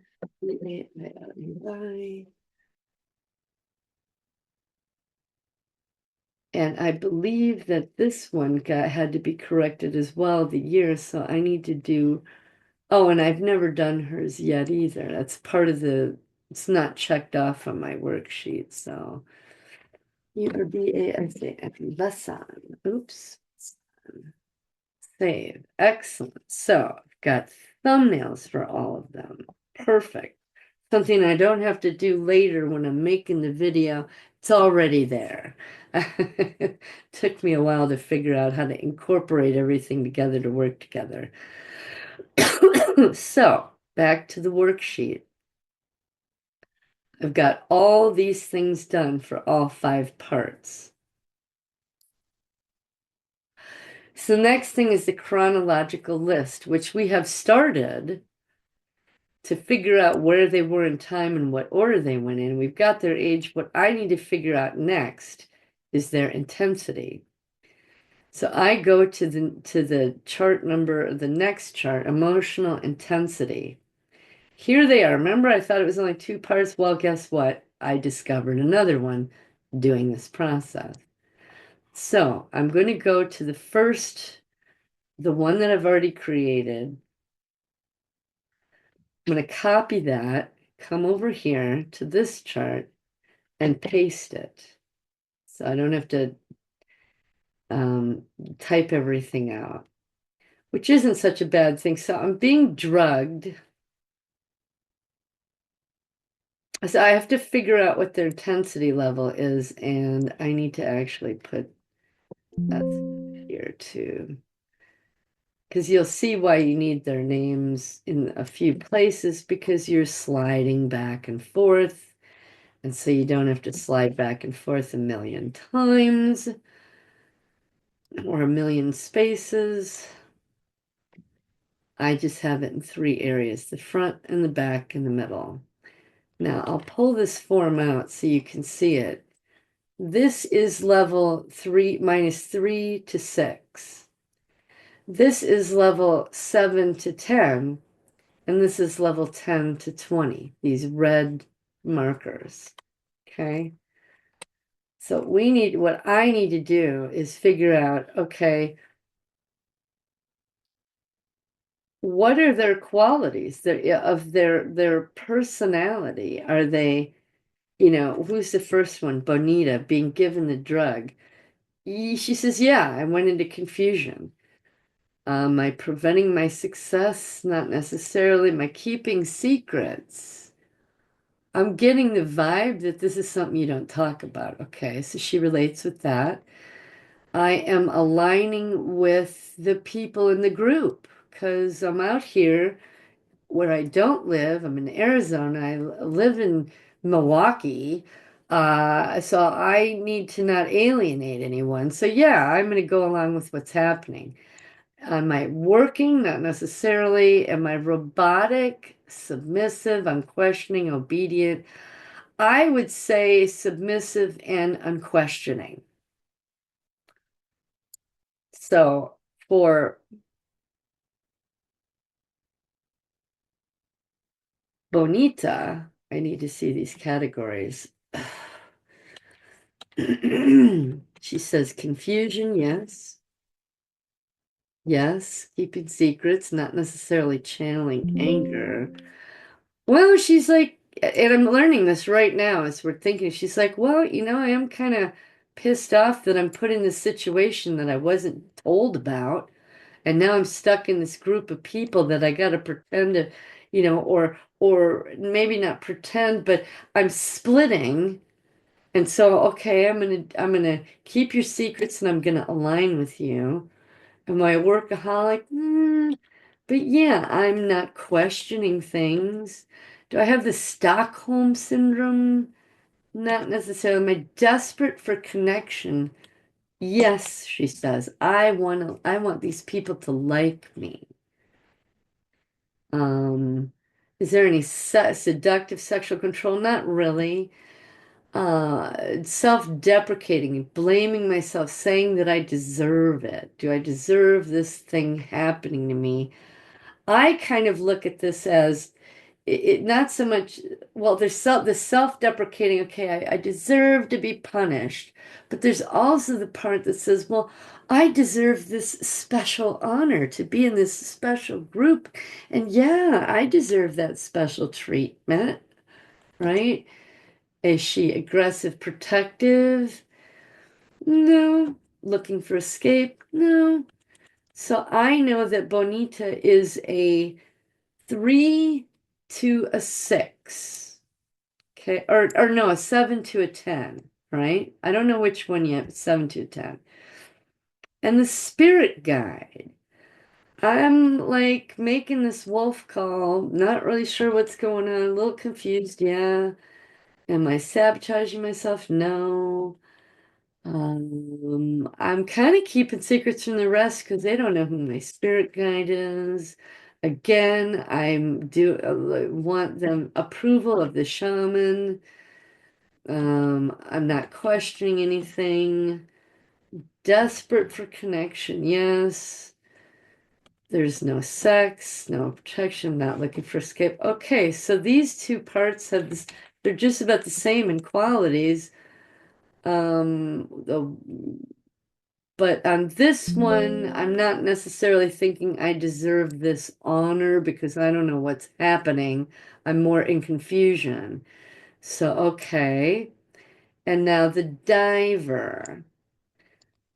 Um, at this point, I'm not confused because the shaman has told us what's going on. The person has agreed to it. I don't know that, I think that this part is saying, not, I think this part is telling me, no, I'm more over here already. I'm on this drug in an altered state. I know this guy's going to kill himself, and I'm standing here watching it, and God, I know God does not approve, but here I am. Am I blaming blame self and protective? Not really. I'm following orders, doing what I'm supposed to do. Am I loyal to these people? Not necessarily because I don't really know them. I'm loyal to Star. And not so much so. I am submissive. I'm now mechanical and numb because of the drug. Okay. Am I publicly functional and socially appropriate? This one sometimes confuses me because it's socially appropriate in the group, but if you're out there in public, is it appropriate? In this social condition, yes, it's appropriate in that social thing. Am I in pain? Compartmentalizes the body memories and pains. I'm not really in pain, but there's a spiritual compartmentalization. So there's that. Am I borderline? No. Am I sexualized part? No. As their backups with, food? No, no. Does this part want to get help and stop the abuse? This part is saying, yeah, I had a little bit of that because I was real uncomfortable with the fact this guy's killing himself in front of me. Not that I could go anywhere and do anything about it, but there is the desire to not be here. I want to get out of here. Do I want to get help and stop the abuse by disclosing? Not so much so, but just wants to get the hell out of there. Okay. And by this time, there is demonic presence because of the drugs and the ceremonies. Now, I have determined, is there just how I separate this out, as I said, was there presence? Is it involved in the group? Is it involved with me personally and individually? Is there someone in the group that's, I'm face to face with and they are possessed? And now is a demon trying to possess me? These are the levels. So yeah, there's definitely, and if you're here, that means all these have already happened. So there's presence, there's involvement with me. Is it personal with me? Since I called down a demon, yes. Do I have, um, I don't know that it's necessarily in my it's present with me. It's not really in my face and it's not inside of me. So this part is a 16, 15 or 16. So I'm going to say 16. And so I have determined the intensity level of this part already. I need to go back to these two guys and figure out, are you a 7, 8, 9, or 10? So I'm being drugged. Um, I'm going to say that this is a 7. Apocalypto is a 7. And Spirit Guide, because now I'm calling down a demon and it's coming to me personally. It's not entering me. I'm going to say this is a 10, but it's scaring the shit out of me. So, okay. I know that Bonita is a, where are you, Bonita? You're a 7, -7. The Black Hat Shaman, I think I need to change. I think this is wrong. Because at the time, I was thinking of this one as watching the guy sacrifice himself, and that was pretty horrifying. But I realize now that that was this part. So Spirit Guide, I'm calling down a demon and inner exit's a 10, that's right, 10. Now it could be a 12, but because the part relates with these, let me pull this out, relates with the 7 to 10 behaviors, it's not at a 12 yet. So there might even be another part once the spirit guide, I see it. So right now I'm realizing that I could have yet a 6th part. Well, yeah, that's the 10. Okay. And is, Diver was a 14. So what I thought this part's intensity level was really this one. These are the 14s. So the Black Hat Shaman, I think this might be wrong. The little squiggle just means they're in the other category.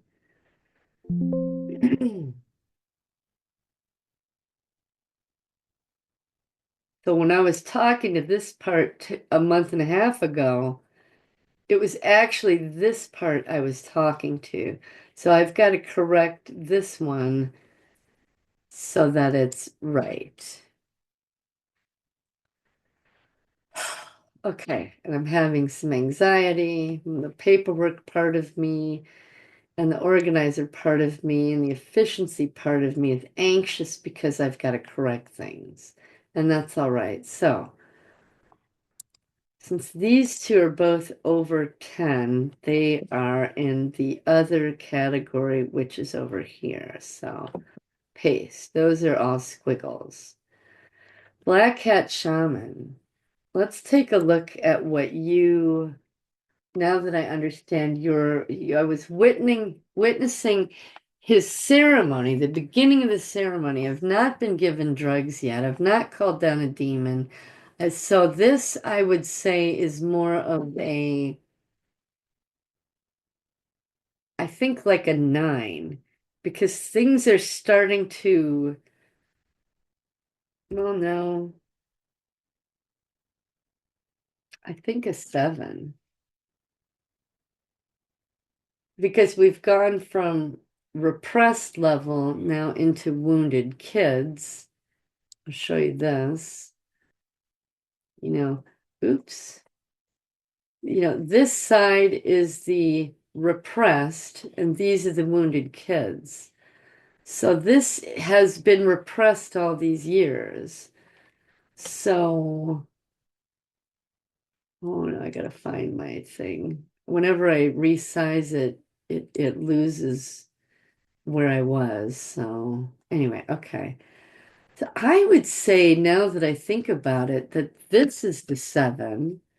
We're starting the ceremony. I'm feeling the juju, getting nervous. I'm given a drug. We'll say this is the 8. I'm on the drug and calling down a demon. That's a 10. I'm nervous. Now I've got my spirit guide with me. It's not in me. And I'm watching some guy sacrifice himself because he was one of us. He was given the drug. He called down a spirit guide. His spirit guide guided him to sacrifice himself. Right? And I still don't quite figure out how this. So we're -7. I need to correct this on my worksheet here. So Barty is a 7, and that's why I use pencil and eraser. Basan is she's a 14. Okay. Bonita is an 8. Where are you, Bonita? You're an 8. Do you see how you kind of play with this? And but by the time you're done playing with it and thinking about it analytically, you nail it down. So breezy, the spirit guide, you are the 10. Then the diver happens. We got demonic shit going on. You're a 14 and you're a 14. Okay. So let me just correct this all the way across.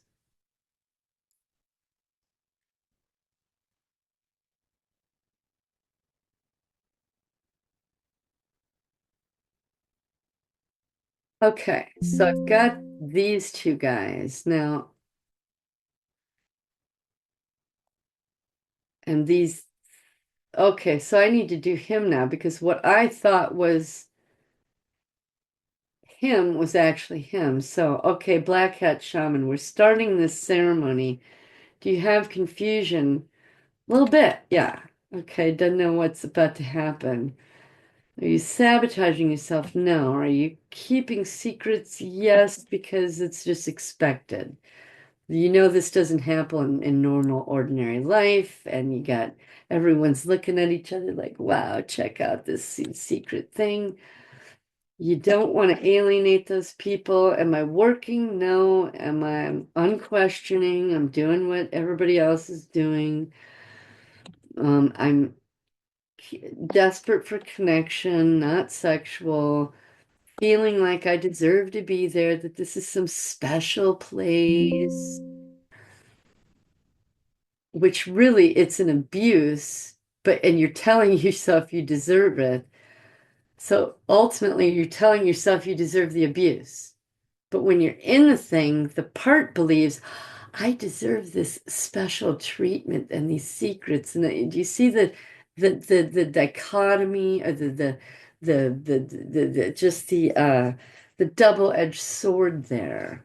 Okay, so not aggressive, protective. Okay, so I got these top 3. I know their consciousness levels and what they relate with.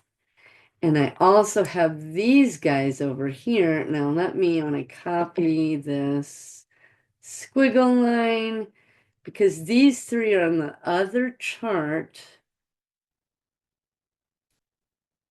They do not need to be on this one. So that's why I put the squiggle. And I used to put 3, but I realized it makes it really busy. And if I was here doing this alone without y'all, I'd go through and correct these, but I'm not. So now I need to figure out diver. I figured out these qualities, right? But I need to figure out, okay, we got demonic stuff going on. Yeah, you've got all those qualities over here that we just discussed, right? Compartmentalization, are you publicly functional, etc. Do I have spiritual guilt? Now okay, let's just address and talk about the demonic part. So they're both 14s. They're here. Why that was there, I don't know. Um, what I need to figure out is who is the guardians. Because you have guardians along the way, and that's what these red things are. Generally, I have discovered that the guardians and the gatekeepers are the first memories presented. And so the first, and that's why I need the date of the journal entry. Spirit guide. Okay, 319. The date of the journal entry tells me who's the guardian because they came up first. So that would be Barti and Basan. So Basan is the guardian for this level. And Barti, because he's not part of this level, Basan is, but Barti is not. I now know who is the guardian for this level, and that is Barti. So is it the early morning system? I believe it's the Keymaster. That I'll have to flesh out later, and that will happen as I remember more of this incident. There might be more, there might not, but right now I figured out the guardian for the repressed level, the guardian for the wounded parts level, and the demonic level. Actually, yeah, that's 7 to 10, and this is. Oh, I am so wrong. Wait a minute. This is 1 to 2. This is 3 to 6. Oh, these are 3s to 6s. Oh, totally screwed up here. And these are the 7 to 10s. Shoot. Okay, yeah, this happens. I got a part inside that sabotaged me a bit. So these are 3 to 6s. So I would say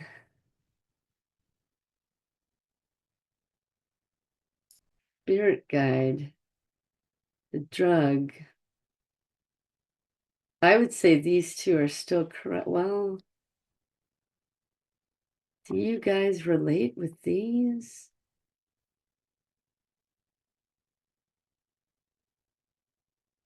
No, they're saying they relate more with these. So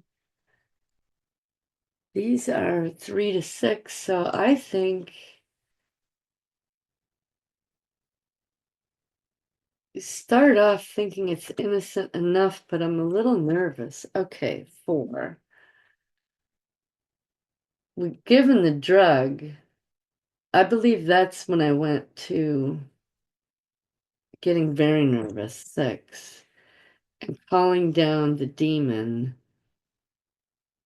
is a 6. Wow. See, I had a saboteur in there, and I just now realized it by going through the form and sorting it out and doing it analytically, not emotionally. Yeah, I've got to tap into my emotions to talk to the part, but not necessarily as I'm doing the analytical part. You pull away from that a little bit. So the part will come up and talk and feel, and then you'll interact with it and analyze and chart and graph. So it's this dance with you and your parts, your emotions and your analytical thinking part.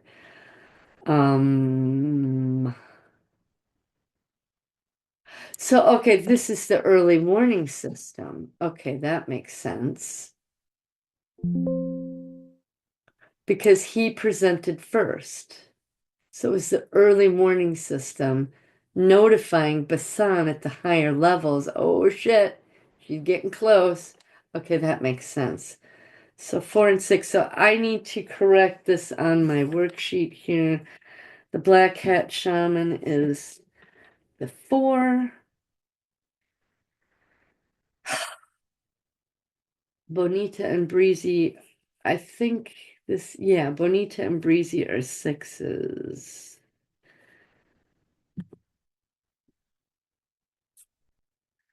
minus six. And I just keep having this whisper in the back of my head that if you're calling down a demon, that's got to be pretty scary. Maybe it's more of a seven.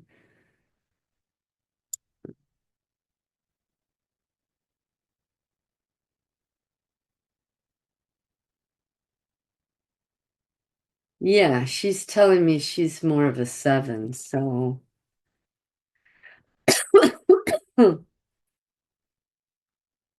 more of like an eight. Okay. So I gotta fix this now. Ah, yeah, yeah, yeah, yeah. Okay. Breezy is an eight, so she needs to go in the other category. See, sometimes they will tell you that they are lesser than they are, but once you flesh out the whole group, and they'll be like, I wasn't really truthful. And I go, okay, that's fine. I don't, that's fine. Either way, we're going to get to the truth. So really, she's at the next level. So, right. So these two are left at this level, four and six. So I'm there, I'm watching the ceremony start, thinking, okay, this is a little weird. Now I'm being drugged. And now you're asking me to call down demons?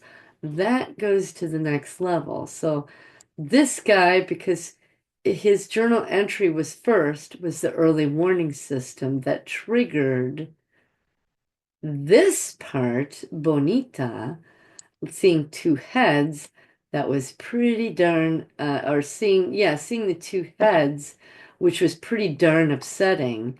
And then seeing two head or no, the two heads, yeah, that was upsetting. But the real this defensive weapon system was seeing this guy sacrifice himself. So, okay, I've just figured out the gatekeepers. Now, spirit guide, I need to correct because it was wrong. Okay, so you're not a guardian or a gatekeeper, but you did feel guilty calling down a demon.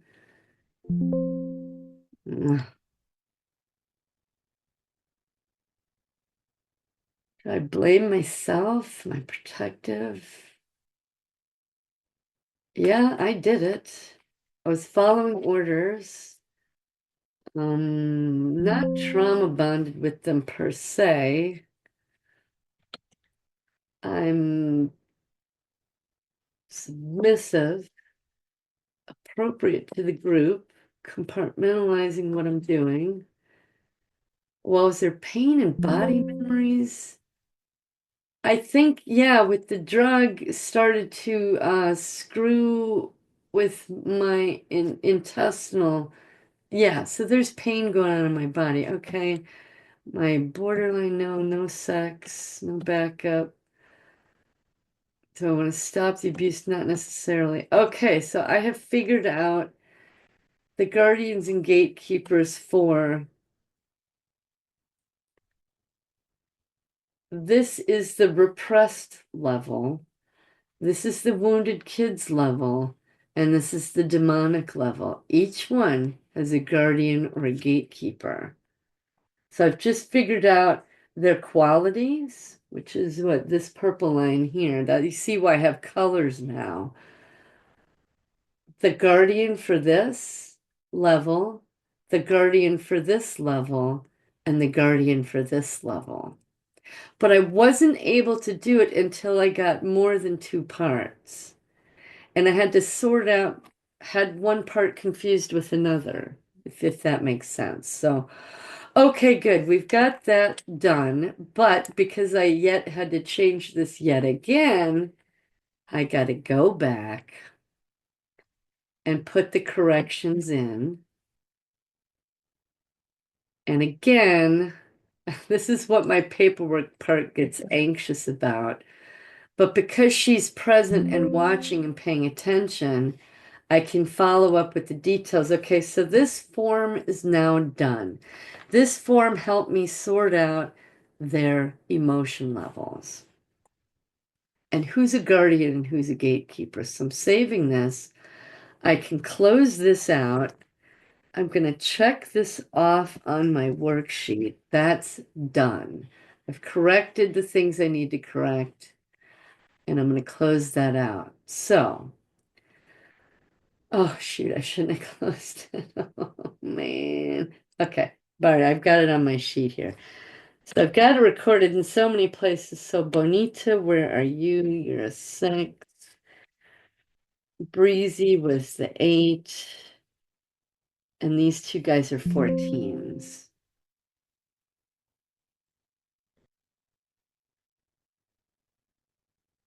Yeah, okay.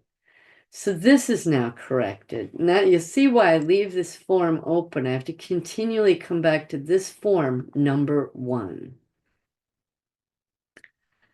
So here's the worksheet that I'm working on. I've got the chronological listing, that's form 1. I just did this intensity one. Okay, I also you was doing something before where I needed an alphabetical listing, so I created one. I don't need it anymore, but I still update it. Y'all don't have to do this. And we'll go to the left. We'll take away. Just copied and pasted. And so I've got this alphabetical listing of my names. Obviously it's not alphabetical right now, but I like this because it shows me how many parts I'm on, 966. And now y'all can see how someone could get so many parts. Yeah, there is a single incident, but within that incident, there's 5 different things that happen. And I'm willing to wager, now that I have these 3 more, the first 2 parts I got teased up, these next 3. And so now these next 3 that they have existence and they're going to go through this, I'm going to tease up more later and have to keep sorting and thinking and working with it. That's the parts work. So back to the worksheet. I've got the chronological list, the name list actually is alphabetical, but it's names because it's not in alphabetical order. And I've done the intensity chart. I should move this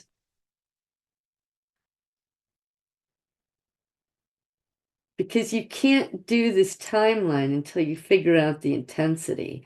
But these 3 will all play off of each other. And my paperwork part is telling me because we got the intensity wrong on the PowerPoint, we have to go back, correct it, and take new thumbnail shots. So really, what I should do is do this thumbnail image last.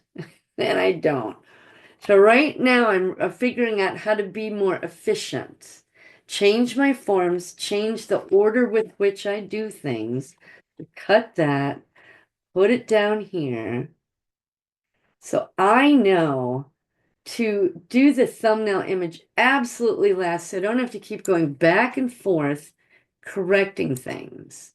So, but since I haven't done that yet, I need to fix this. So Barty is a 4. See, originally thought she was 14, went to 7. Now I'm like, oh, you're really a 4. And that's okay. So let's take the new thumbnail. And it's BARTI. Oops. So I'm going to save it and say it's already there. Yes, I want to replace it because there's corrections. Bonita, you are a 6. Come on. Oh, geez, I took the thumbnail without anything now. So let's take this thumbnail. New. So this is just how things have evolved for me over time as I've realized that just today I realized the order of the thumbnails in the wrong order. So I don't have to keep going back and forth. My paperwork part, my organizer part, and my efficiency part just all work together so that the next time I do this, it's simpler. Who are you? You are Bonita. Yes. We own my TA. He's already there, and I have to replace it. Yes. And come on now.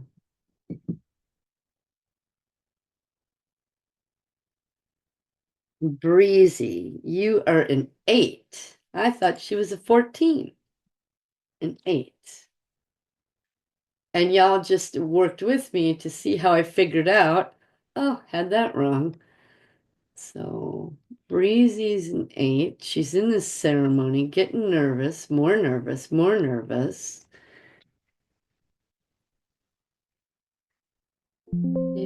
Yes.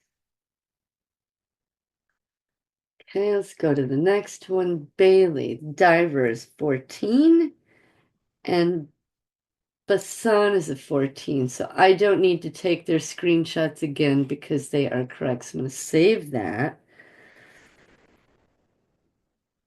Okay. So you shrink this bad boy, close you out. I've got all of this recorded so I can get off that, save it. Diver. Oh, I forgot to put their name in here. Oh, Bailey, that's right. You're right there. Okay. So save. And again, that just lets me know I've put it in the PowerPoint and the highlight. I figured out the part name, they have the new name, etc. Oh, Kenzie, that's why I left this open. I need to put Kenzie's entry under Kenzie in the PowerPoint. So let me do that because she's in a separate grouping. Okay, I need to find her. Kensi. Kenzie, are you Kenzie? There we go, Kenzie.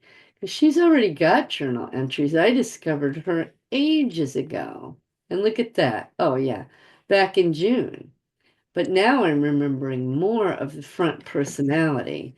So the date on that journal is 3/19/25. So haven't heard anything from her for 6 months, right? Back in originally in what is it, June. Actually, before June, I just didn't put the dates in there.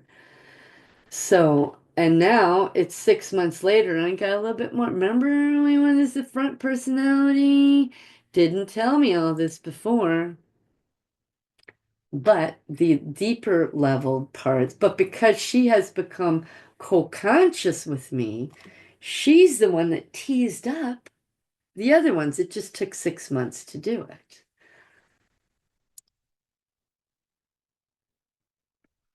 along with other things. So now I need to record that I've entered her journal entry. And I've got Apocalypto in there. I don't need you highlighted. So this page of journals is completely recorded. Each part has been created, has been given existence, has been put on the PowerPoint. We're not quite done with them yet, but they've begun their process.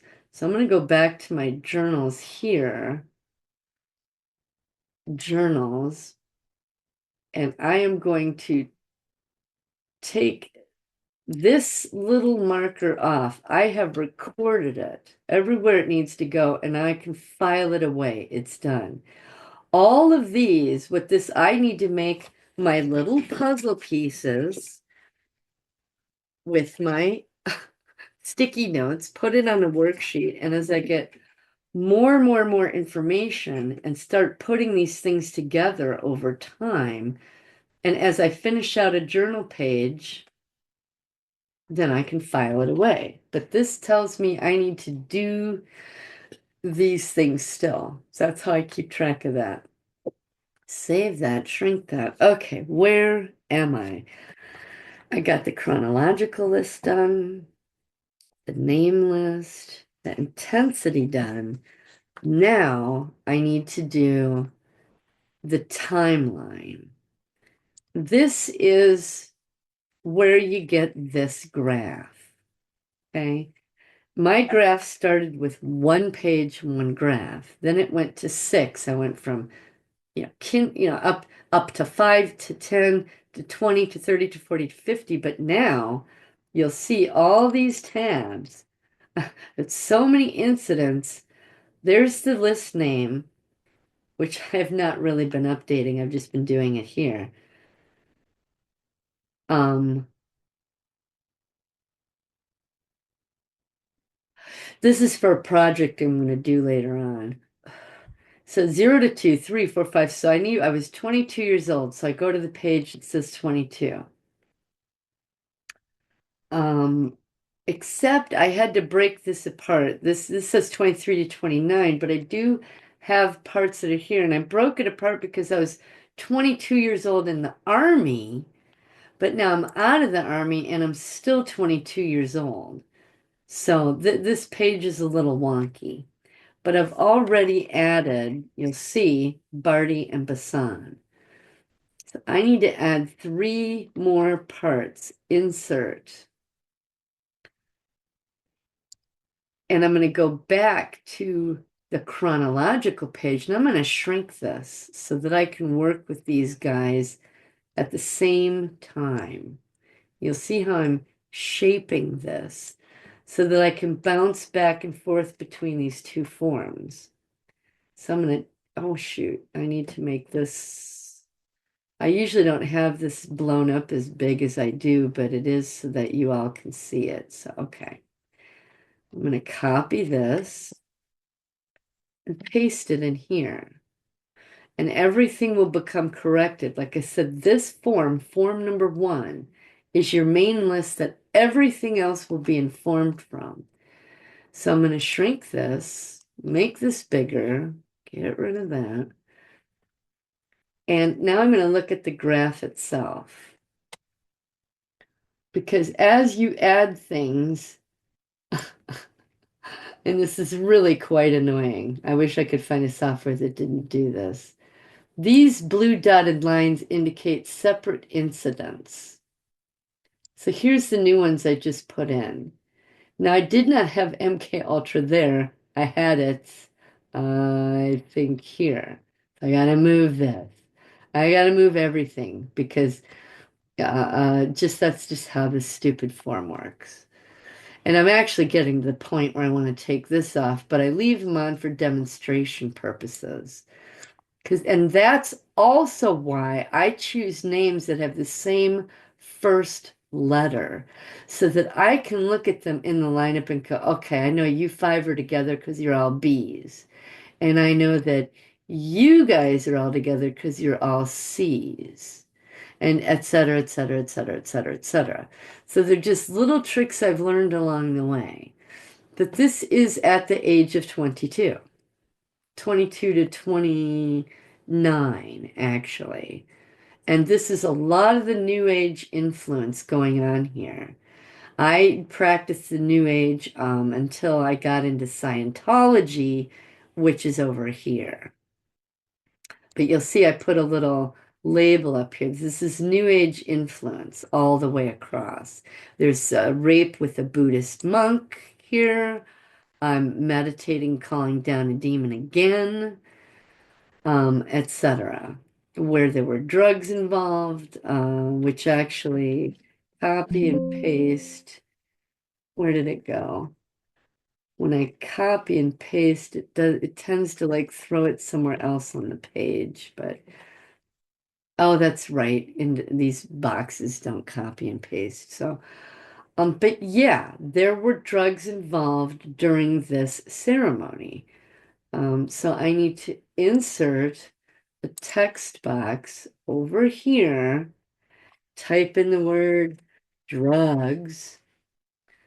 Now, whether I voluntarily chose them or it was given to me and I wasn't aware, so I'm going to center it, bold it, make it a little bigger, 14, and I'm going to say format the object. I can come over here and say fill this up with a solid background that is purple. Oops, no, not that purple. I think it's this purple, yeah. So I can just have a consistency throughout here. I wish you could copy and paste them, but you can't. So, okay. And y'all don't have to go through all this, but it's just interesting to be able to step back and look at, okay, this is my mid to late 20s. This is my life. Look at all this crap that went on. And this line here means zero. So most of my 20s was trauma. This is the trauma zone. This is your front personality. And you could see your front personality, bam, goes through crap. Front personality, bam, goes through front personality crap. Front personality crap, right? So that's what this chart does for you. You just get to look at your life. Here's my 30s. I hate it when it does that. Okay. But again, these blue dots indicate different incidents. My 30s, look at this. I just these two front personalities with all this trauma going on. You know, my 20s, same thing, we shrink this back. I have two charts for my 20s. So it just the parts get to see, wow, it wasn't just me. And it wasn't just this age or this decade. Look at all of this, my entire life. And they get to see that there's 960 parts or whatever that was that I listed out here. 966 parts. But all they knew was that they were alone here in their little tiny prison. But now, as they look at me fill these forms out, and they, okay, I'm a part, there was three of us. Now, actually, it's really a group of five of us. But when I get to this form, they're like, holy crap, we may be a group of five. But look at all of this. This is just mind blowing to them. And so they're like, wow, well, I guess that means if I've got traumas here or here, I could go over and talk to this guy who's been co-conscious for a while and see how did you handle it? What was your issues? And they will talk to each other without you ever being involved. And if they get stuck somewhere where this part can't help them, then they'll pop their head up and ask me or ask my counselor, Jon. But like I said, right now, I'm not doing counseling anymore because I know I'll sense her and talk to her. And I don't need Jon to be the middleman to pull her up and talk to her because she's now co-conscious with me. What Jon did was reach in and talk to the ones who were not conscious yet. But I figured out how to do it by teasing them up by using this process. And that's what counselors do, is they're teasing them up.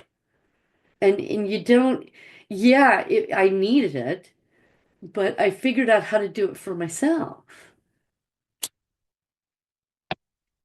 And if I get another incident where I get all knotted up and I can't understand something and I have a crisis, I can call Jon and he'll help me work it out.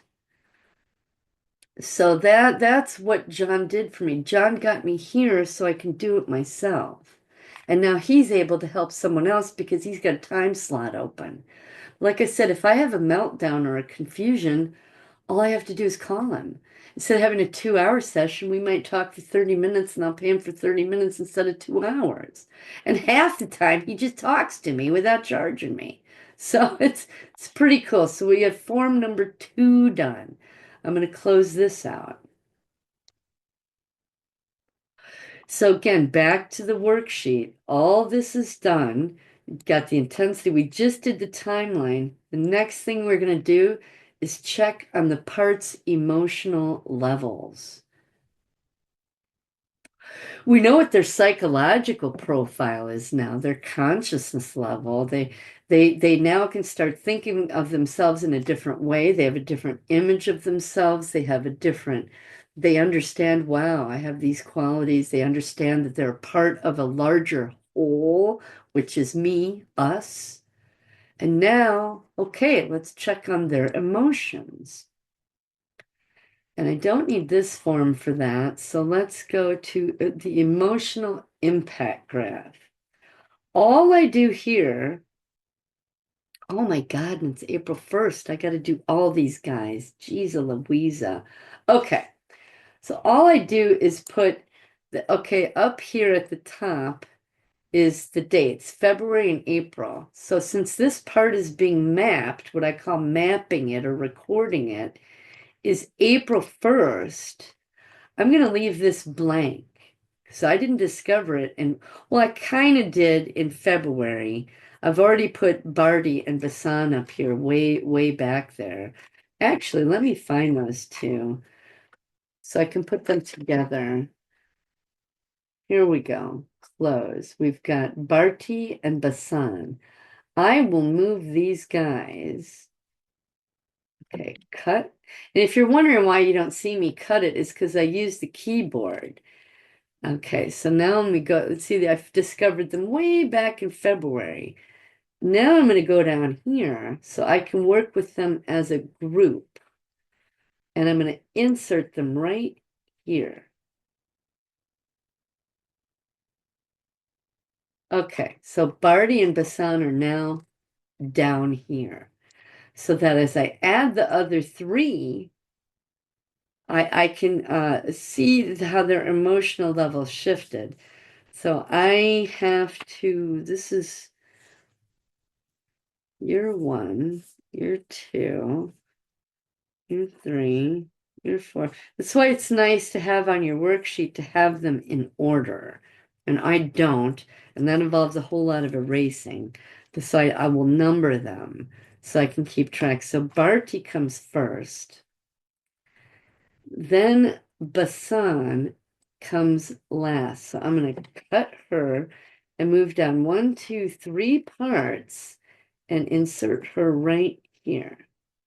Because I want to show y'all how the emotions shift and change through an incident. Okay. So I'm going to put the old name here because they have always existed, even in February when I was unconscious of them. So oh my goodness, I got cute. So Bonita and Apocalypto. Apocalypto. Darn it. Apocalypto. And I'll blow this up a little bit for y'all. Okay. There's the old name, but I'm not going to fill out her levels here because she was still unconscious to me.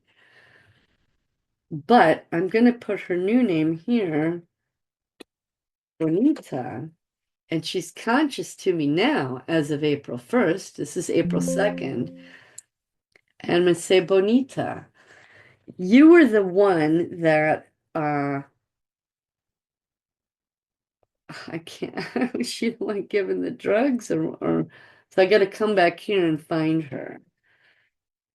See, right now I've already forgotten, not her. I know she exists. She was given the ayahuasca.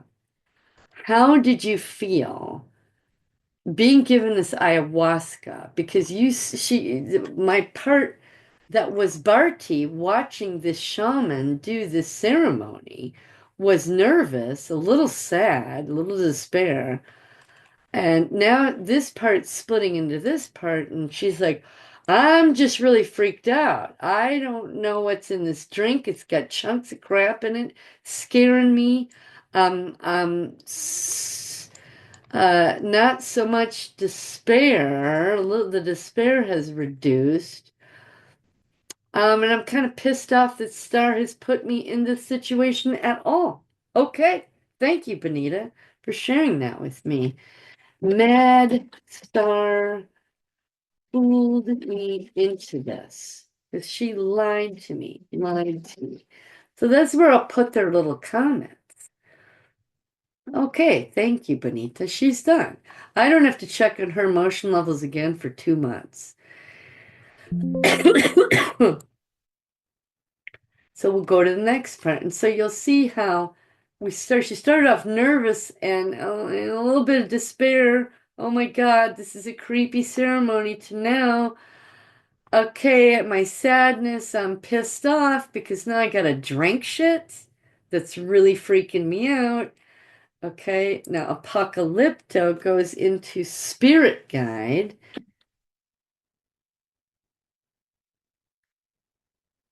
whose new name is, see why I need this worksheet, Breezy. And Breezy now is drugged, somewhat numb, uh, nervous. She's saying a little bit more nervous and freaked out about what's happening, what's this energy floating around. Her despair has gone, her anger has gone because she's drugged. She's going numb and still freaked out. And she's saying, "Oh shit, what's what's going on? What's this?" So she's splitting from Bonita, from Apocalypto to Spirit Guide. And I myself am doing this to myself. I'm calling a demon to me. That's a split. You're overwhelmed. I hate this thing. Okay, so now we go from Spirit Guide to Bailey, or the diver, the guy sacrificing himself. Bailey. Bailey. The drug is numbing him up even more, he's telling me.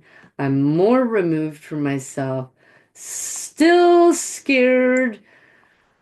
Because holy shit, is that what's gonna happen to me? Because this guy took the same drug I took, and am I next? Still the fear, but the numbness is climbing. And oh shit, am I next? Freaked out. Okay? Freaked out. Split freaked out.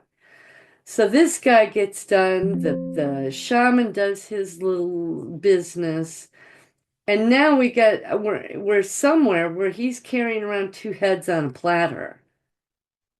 And I'm not quite so numb anymore. I think the ayahuasca, well, no, the part's telling me, yeah, I'm pretty darn numb. See, 2 months ago, the part just said it was numb there, but now it's saying, no, I'm pretty numb.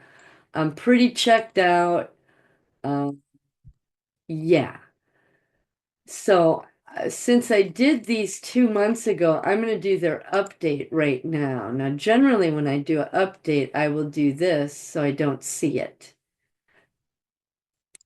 So Barty, it's the Black Hat Shaman. We've done TED work. How do you feel now?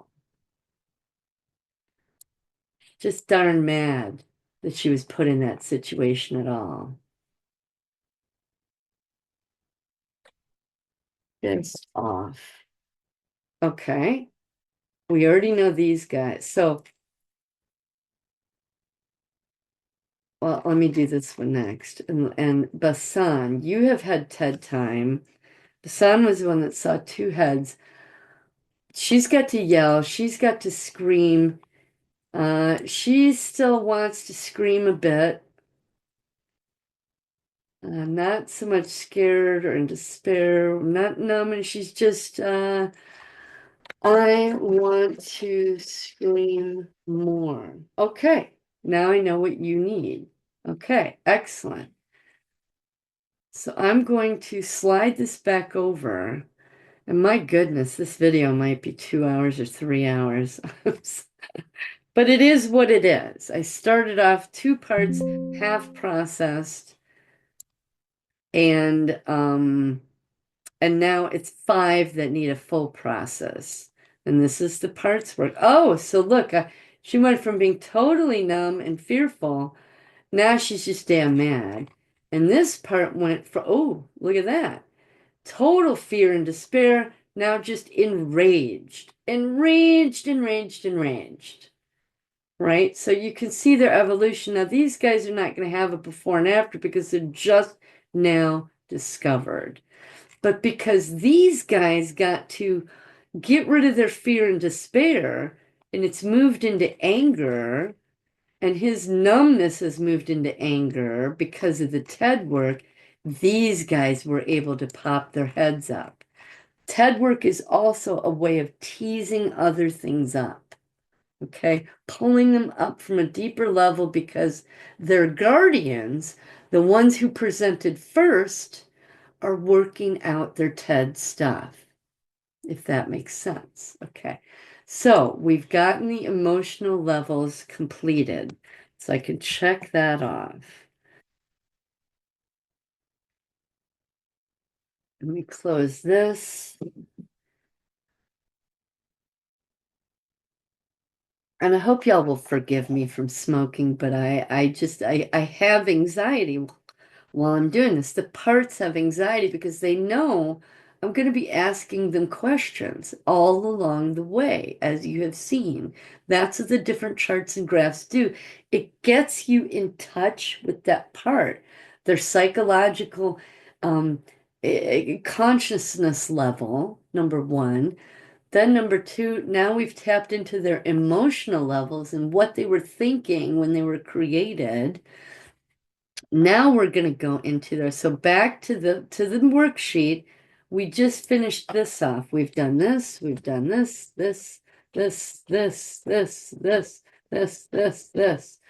right?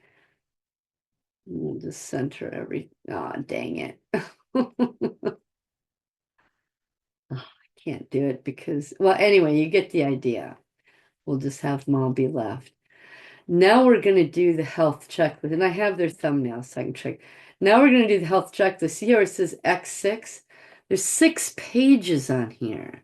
So that's why I do this last because it's the longest one to do.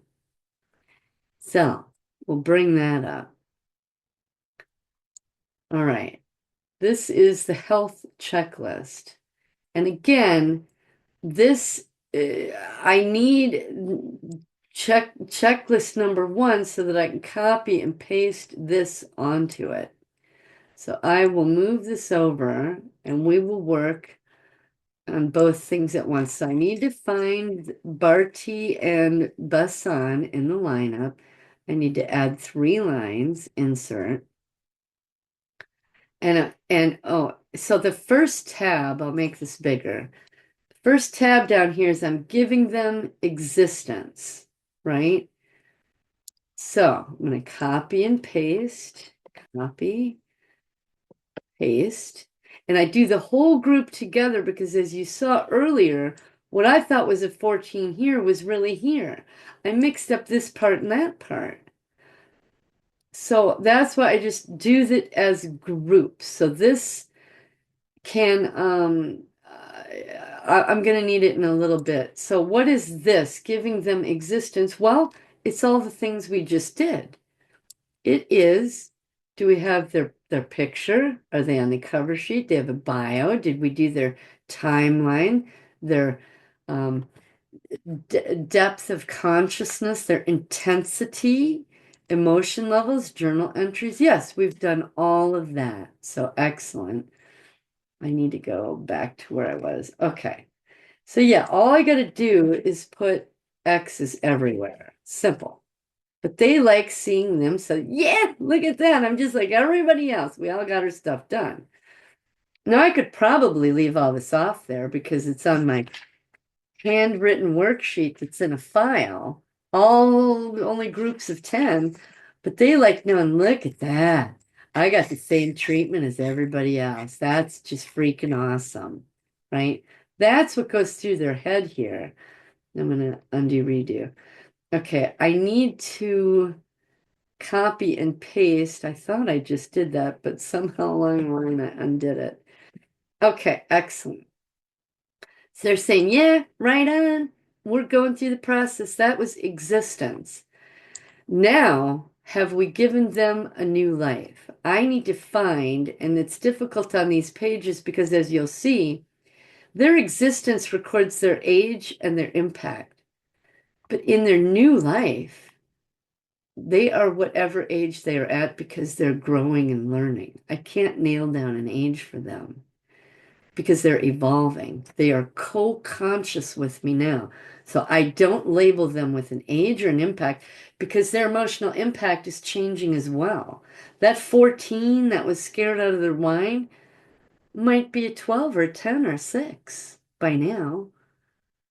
But I record their original levels on the form, but once they're co-conscious with me, they evolve and they change, and everything changes. So I don't put it on here. Their new life means they're just growing and changing.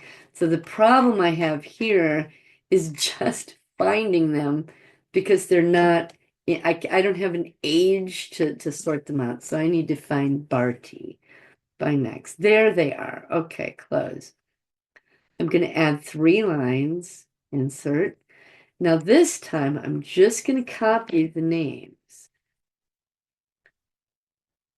because they're like, wow, in my new life, I don't have an assigned age. I don't have an assigned, um, oh, dang it. My emotional impact level's not set in stone forever. No, it's not. It will change. That's why I don't have them on this list.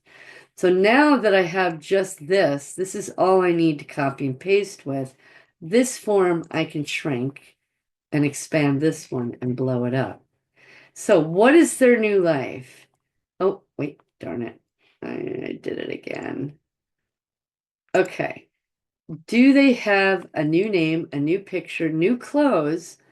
So the clothes that they picked out in the picture is what they're wearing. That's why I don't want them to have sexual clothing, clothing where there's all kinds of skin showing.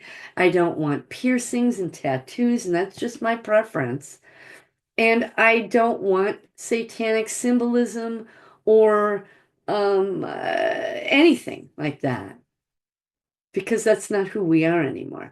And so the picture generally gets that for me. But if they like the person's face, their new picture, I don't necessarily want to be in a sweater. Say, fine, put a t-shirt on, put on whatever you want. Anything in the world, just not sexual and not satanic. And they're like, right on. So they do. I don't have to monitor it, pick it out for them, record it. They can put on whatever clothing they want whenever they want. Okay, and it might give them a tour of the house. So right now is where I will stop and take a break, I always do, light a cigarette, and I'm going to walk them around the house. And I'm going to go room to room. I'm going to start with the garage, show them the garage, how the doors are locked, that that's where Ted is, and that's where we do Ted work, which leads into my laundry room. There's a bedroom, bathroom, bedroom, the office, the hall, the living room. I'll go to the front door, show them the front of the house through the windows. And I'll say tomorrow or next Saturday when I go water out there, I want you to come out and look through my eyes and see what our neighborhood looks like. Or tomorrow when I walk Dixie, they'll see the front yard and they'll see the whole neighborhood.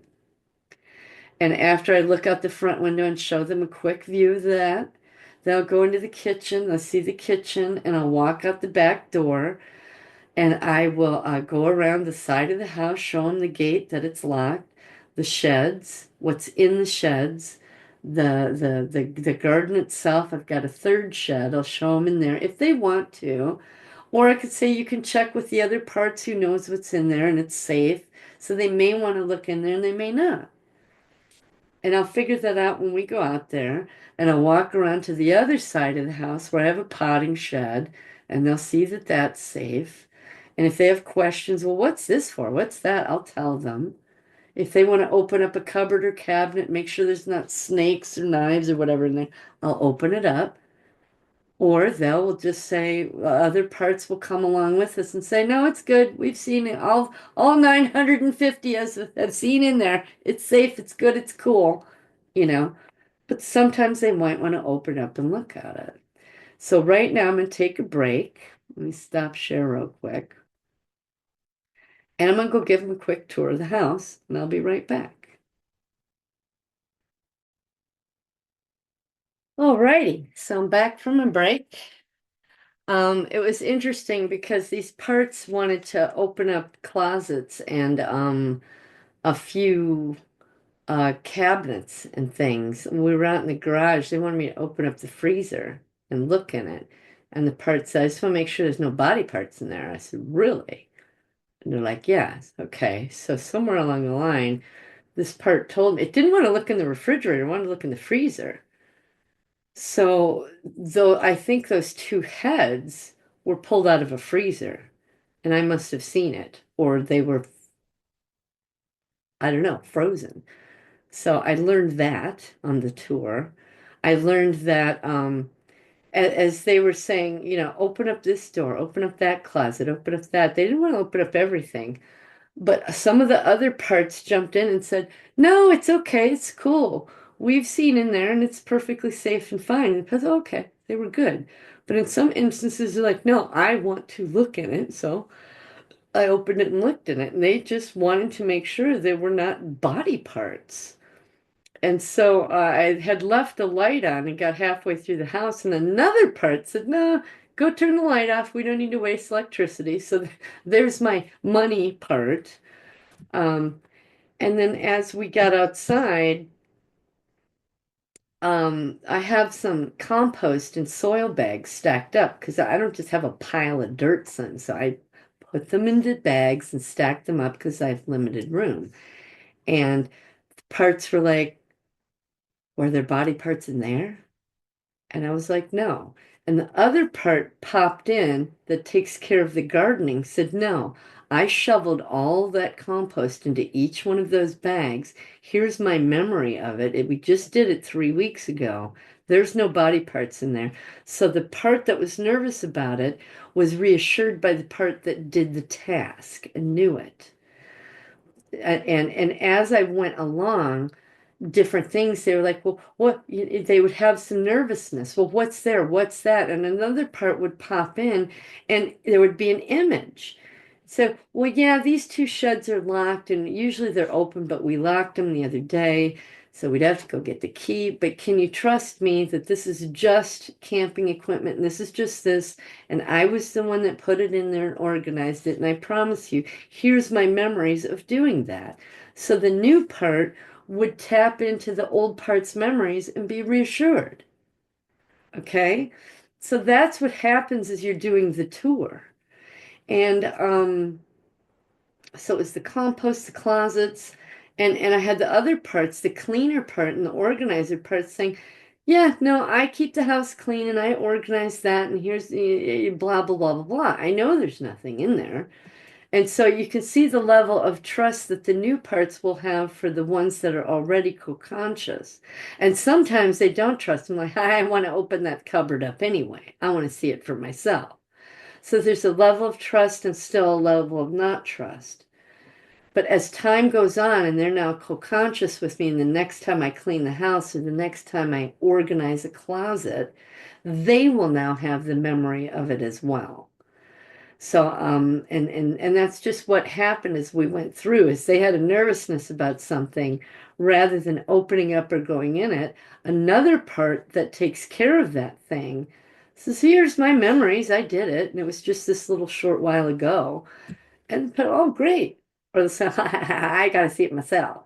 So that's what the tour does. It gives them a level of safety in their new environment. And it also allows them contact and communication with the parts that are already co-conscious. That's what the tour does. So let me share again. So have I given them a tour? Yes, I just gave them a tour. Everything's checked off. So this is their new life where they're living now. They don't have to go back to that place. The next step is to destroy their prison. And I won't do this here with y'all, but at the end, I'll take this worksheet. When I'm done with it today, I fold it in half just so it's smaller, and I'll sit it on my bedside. So after I say my prayers, then I'll go, okay, parts puddle, I need my new parts to come out and talk to me. How would you like to destroy your prison? And what we do is we just sit there and visualize it. I'll say, okay, Barty, Bonita, but I'll do them one at a time. And sometimes they'll want to do it as a group. It's like these, the diver, the spirit guide, the apocalypto, and the shaman, these are all in the same location. So these four may or may not, as a group, destroy their prison. This I'm perceiving was in a different location. So this guy might do his separately. But that's what we do. And then the next morning, I'll come in here and record what they did. Shoot the professor in the head, blow up the house in the experiments, uh, directed energy weapon on Fort Bliss, just all these, and they will tap into each other's things that they've done. Fire, quicksand, lava, bombs, jet bombs, dynamite, whatever. And I'll record it. And this might take a minute or two per part. So what is this, 10 minutes? I can give my parts 10 minutes after I say my prayers and go to bed, and they will be peaceful and sleep better. And on top of it, I forgot when I first went out to the garage and showed them Ted, right away they wanted hit on it. So I did a quick little, did 15 or 20 hits on his face and like, okay, cool, good. And then we finished the tour. So but yeah, the next time I do a TED Talk, I'm going to ask them to jump in and release their rage. And in 2 months, when I check their emotion levels, it'll be different. They'll feel safer. Their emotions are, they won't be in despair or fearful. That might have turned into anger. And now they're really pissed now. But 2 more months after that, their anger levels will drop and their peace and happiness levels will come up. So that's how all this works. I had a comment, a nasty comment from someone. How can you think that a chart and a graph will do anything for anybody? Well, this is what it does. It causes you to interact with them, talk with them, and do what they need you to do. That's all this is doing. Checking and giving them existence, new life. Now we need to put them on the this page here is, I gotta find, oh, dang it. Okay, Barty and Messiah changed my glasses. I need to add them in here. Now, this is a part of their new life, but because it doesn't come right away, I made a separate page. So we need to insert these. Let me close that. I'll blow this up. And this is just basically their name. Would you like a new purpose? As you can see, there's not a whole lot that have got new purposes yet because I haven't put a whole lot of focus on it. But like this one, where's Gavin? He he was tortured with his mouth. He says, "Well, I would like our dental care to be my responsibility." So each night when I brush my teeth, Gavin is the one that brushes my teeth. And he's very anal about it. He uses 4 tools. And I will tell you, 10 years ago, I might have brushed my teeth 3 or 4 times a week. I would just forget. But now that Gavin, that's his name, you'll see Grin's his old name, Gavin's his new name. He takes care of my dental care. We brush our teeth at the end of every night. We floss it, use an interdent, brush it, and then I take a gum stimulator. And he's happy because that's what the dentist wants us to do. And he's in agreement with the dentist. And so that's his purpose. He does her dental care. I got another part that just wants to feed the birds. That's her job. She wants to feed the birds. So this is their new purpose. And this is if they've been baptized or not. And again, I used to just say, oh, yeah, we baptized you, but now I record the date of their baptism. So I'm going to go to the page before, copy and paste their names, come over here, pop them in. Again, no age, no impact because they're in a new life and they're growing and learning and working out their emotional crap. So, they're not ready for new purposes yet because they still got a lot of stuff to work out, and we'll figure out the baptisms later. So that's their new life. It's 2 tabs. It used to be all on one page, but I just needed to separate it because I have this list, just purpose and baptism, a separate list that sits next to my Bible. So now we're going to go into their body issues. Again, I have to find Barty. Rather than scrolling a million times, add the 3 lines. I'm going to go back here, copy and paste their names. Okay. Now we're going to check on their body. Actually, before I do that, I'm just going to quickly insert their lines. So insert, this is the mental MKU, spiritual. Again, I have to find them each time. Insert 3 lines. So that as I go along, it's just, and this used to be a tab where I recorded my smokers and snackers, but I had so much and so many, and it doesn't seem to, I used to think I'd have to work with them all individually, but I've realized that I don't. So I stopped doing this page because my snacking just dissipated away. And my desire and cravings for sugars and sweets just dissipated away. And I've lost about 10 pounds. And I'm not even exercising. I used to be on my bike so that I could eat all my crap and exercise and not, turn into 500 pounds. But now I don't even have to exercise. Just doing this process of I'm losing weight, probably 1 or 2 pounds a month. Yeah, so that's nice. So what I thought I would have to, drill down on and work with individual parts, I'm realizing I don't. So that's what this is, and it's not, I've discovered it's not necessary. And this is just me as an individual, as a whole, John's key red flag clinical indicators of sexual abuse. These are what mandated reporters are supposed to look for to help people. And I have a substance abuse, alcohol, and it used to be marijuana, and food, and I have DID.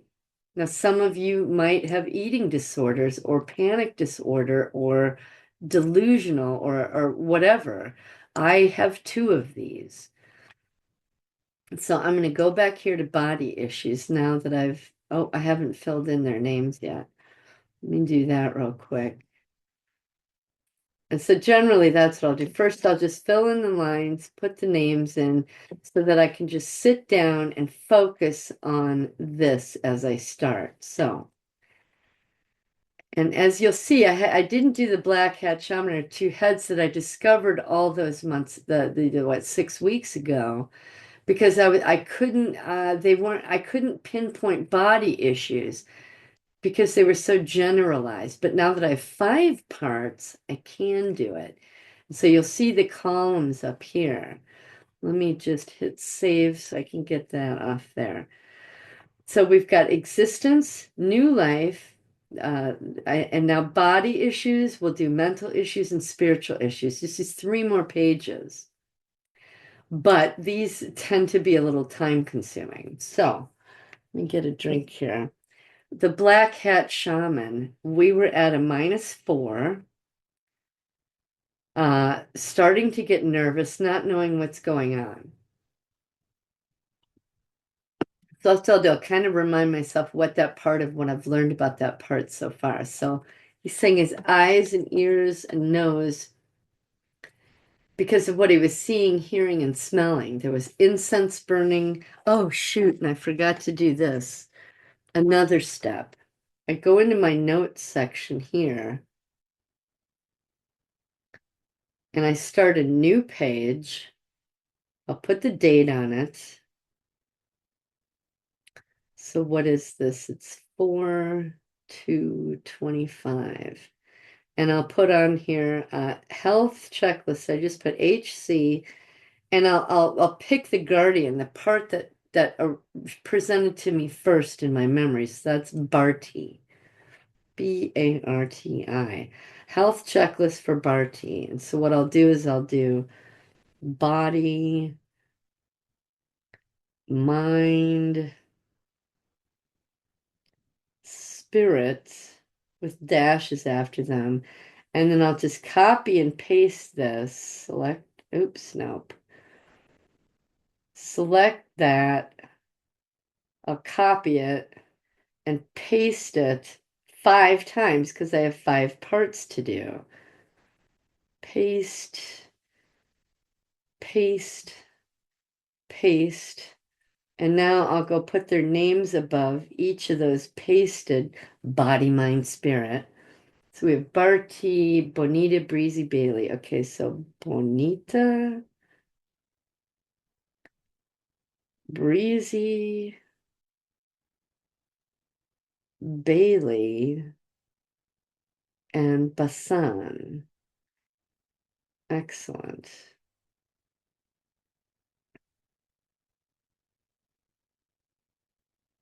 So my notes are ready. All I have to do is go to Barty's body and record. As she's telling me this, I'll say, eyes, ears, and nose, watching the shaman begin his ritual. There were smells from the incense. He was doing incantations, and I could see just looking at odd little details in all of his paraphernalia. Okay, so something I did not know before doing all of these forms, now I'm like more conscious of this part going, wow. We got paraphernalia, we got incense, we got all this stuff going on. So I'll continue across. Is there anything with your mouth, face, jaw, teeth, head, neck, throat? And it's just like this, the part will tell you. He's saying his arms because he was leaning back. I was sitting on the ground and leaning back onto my arms or elbows. So there's elbows.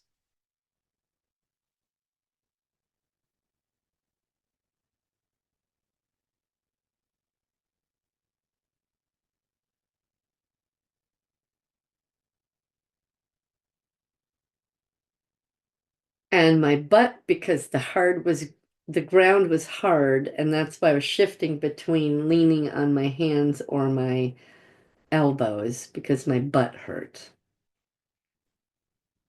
Okay, didn't know any of that.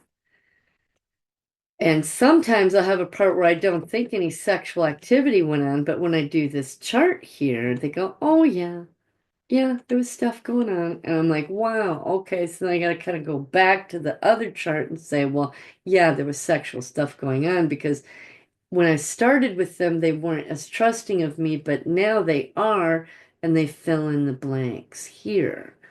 Okay, so we have Barty's body stuff done. Now we're going to go to Apocalypto.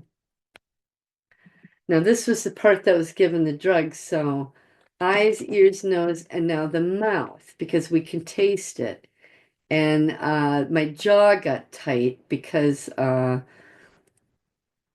it just was awful. Um, was no longer leaning back, but I could feel the cup in my hands.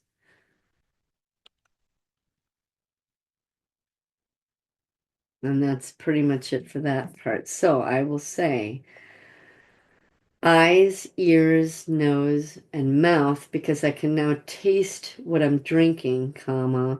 My jaw got tense because it tasted awful. And I could feel the cup in my hands, comma. And after I drank it, my vision changed. Things were distorted with my eyes and my ears, and I could still smell the incense burning. Again, I didn't know that my jaw tensed up. The rest is kind of obvious, but my jaw tensed up. Now we're going to go to Spirit Guide, which is breezy. So seeing the fire, hearing the chanting, smelling the fire. I still have a residual crap taste in my mouth from that. Um, my throat because I had to do that call. And I'm sitting on my butt again and it's uncomfortable. And now my skin because it's getting chilly. So that was done during the day. And now I'm realizing that this is moving into the evening. And I do remember the fire was at night. So I was chilled.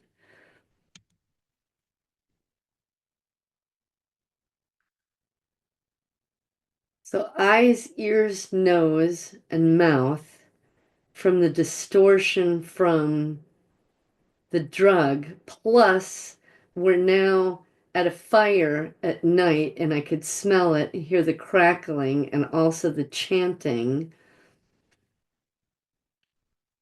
My throat, because I had to do that wolf call to call down my spirit guide slash demon, and I'm sitting on the ground, my butt hurts, and I am chilled because it's nighttime.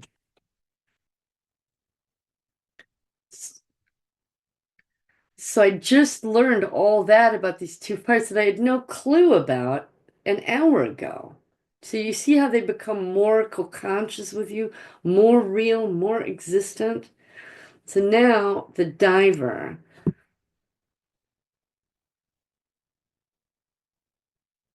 Oh, geez. Okay, I just discovered that this is the next day because I'm thinking, well, if this was at night, the spirit guide. I remember the diver was like the noonday sun. So this is the next day. I just got that. So, eyes, ears, nose and mouth, not so much anymore. But I did still have residual taste in my mouth from that. Oh, and you say my neck because I was craning to look up. Oh, and my eyes because the sun was bright. Yeah, they positioned it so that the sun was directly behind the man who was going to jump. And so once he jumped and dropped, the sun hit our eyes. Didn't know that either till right now. Um, is there anything else? Oh, my part saying I was clenching my hands. I was nervous. Okay. Mm. And now it's just darn hot on my skin. Okay. No sexual stuff. So let me record Bailey's body issues.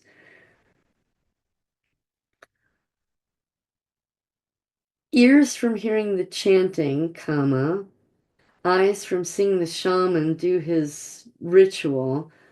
Also, after the diver dropped, the sun was now in my eyes and blinding me, comma. I still had the taste of that ayahuasca in my mouth, comma. My neck hurt from craning and looking up so much. I was clenching my hands because I was nervous, thinking I might be next, comma, and it was hot on my skin.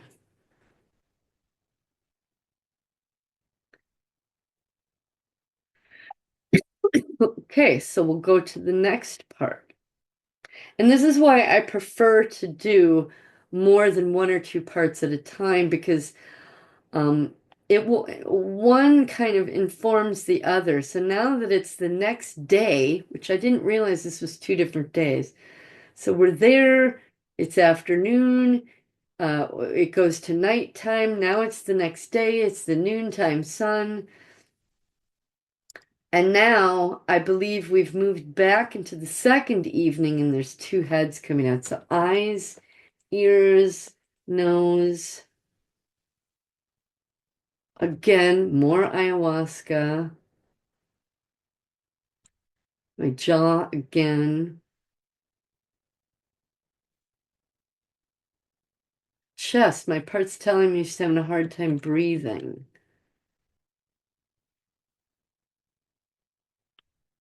And now she's leaning forward on her hands and arms.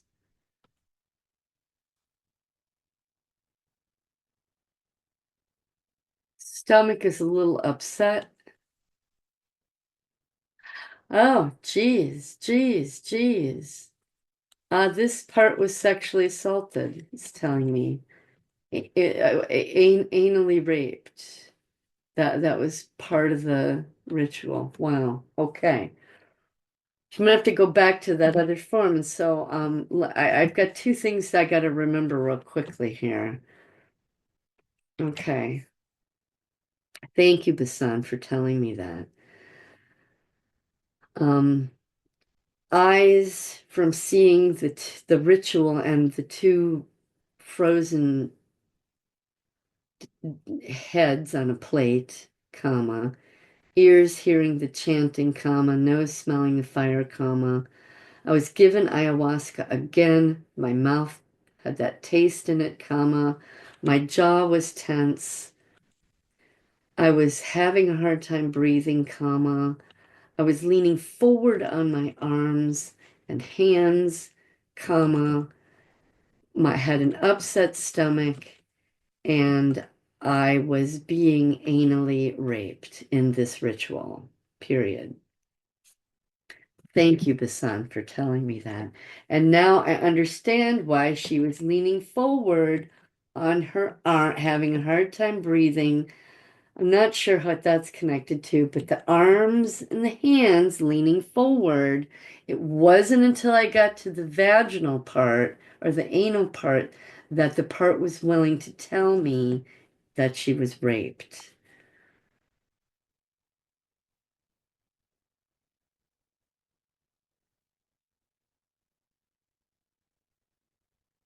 I need to.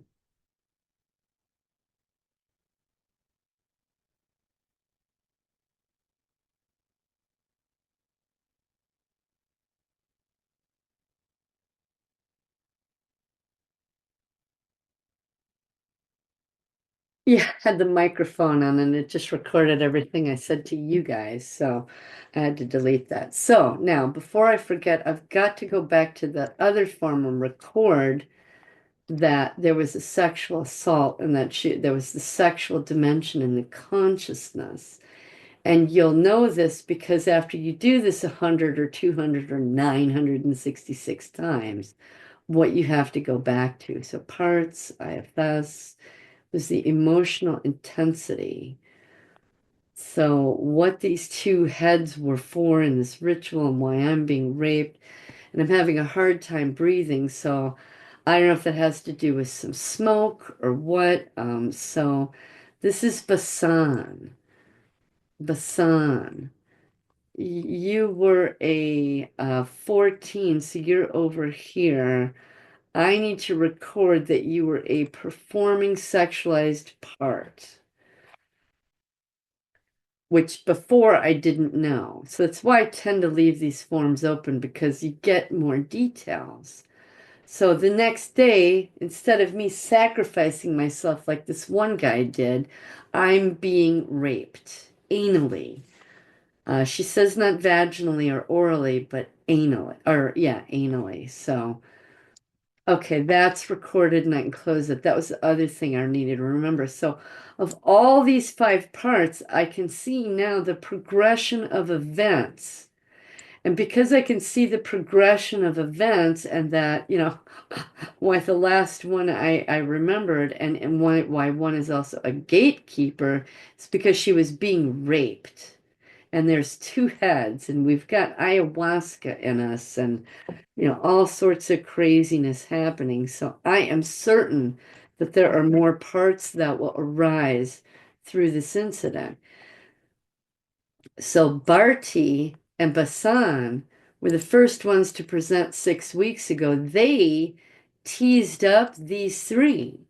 And now these three, together with these other two, will tease up the rest of the incident. I'm certain of it.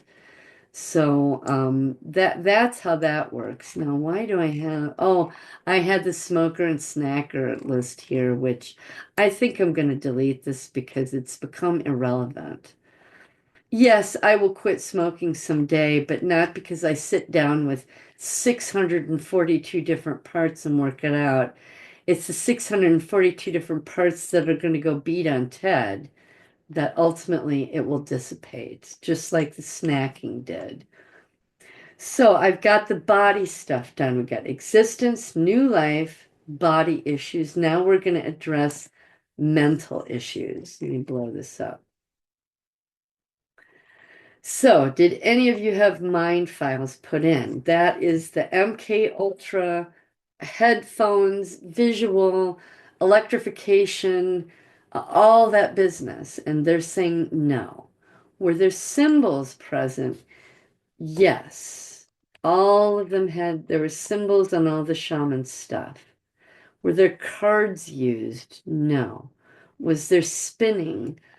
Yes. Barty's saying when this shaman guy did his, he was spinning things. In this ritual, there was spinning things. Or people were spinning. I don't think I necessarily was, but there was spinning. Were there earphones, headphones, electrocution, waterboarding? No. Was there sensory deprivation, sleep deprivation? No. Upside down hanging, roulette wheel. Concentration.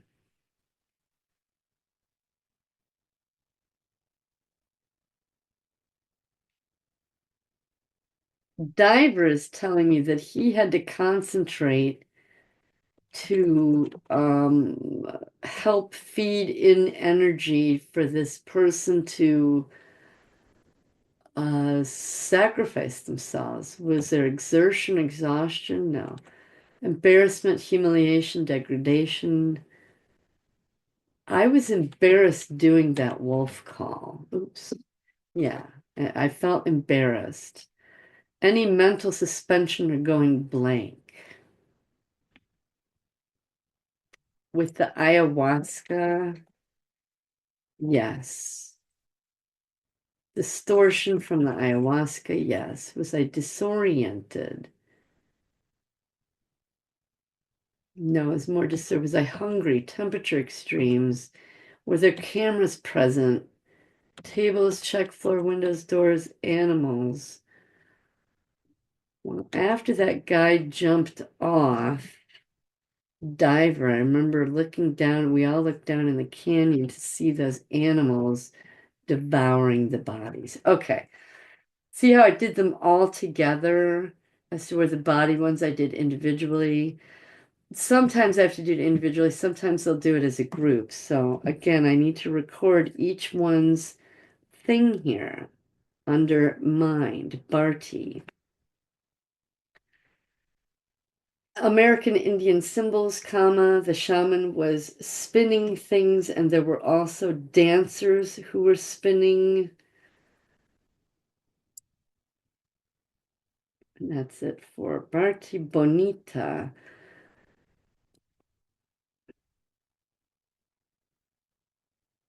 American Indian symbols, comma, mental suspension and distortion from the ayahuasca.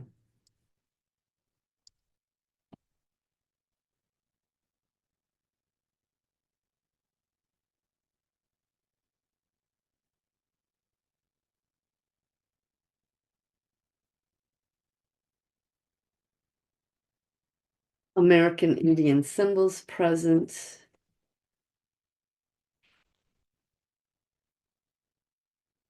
Feeling embarrassed having to do the wolf call, thinking it was ridiculous.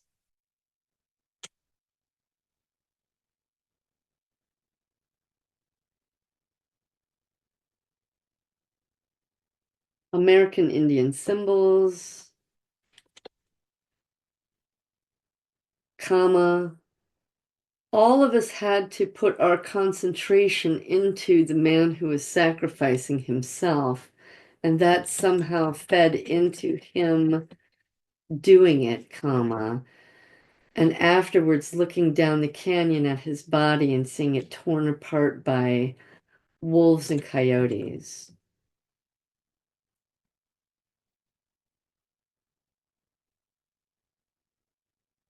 Right now, my part just told me it was just wolves. It was a pack of wolves that a lot of us, um, it was just wolves because many of the people who were calling down their spirit guides had wolf spirit guides. So we were calling on those wolves in the ceremony the night before, calling them down to us so that as we sacrifice this man, the spirit of the wolf will come down and in whatever way, but that's why the animal itself came down. Because I don't know that deserts have incredible, huge packs of wolves, but this one certainly did. Coyotes seem more likely, but bears and wolves, no. So what I was uncertain about before in the journal entry, I said wolves, coyotes, and bears. I now realize no, it's just wolves. I don't know where the other things came from. So we'll go on to the next part. Mind are the two heads. American Indian symbols.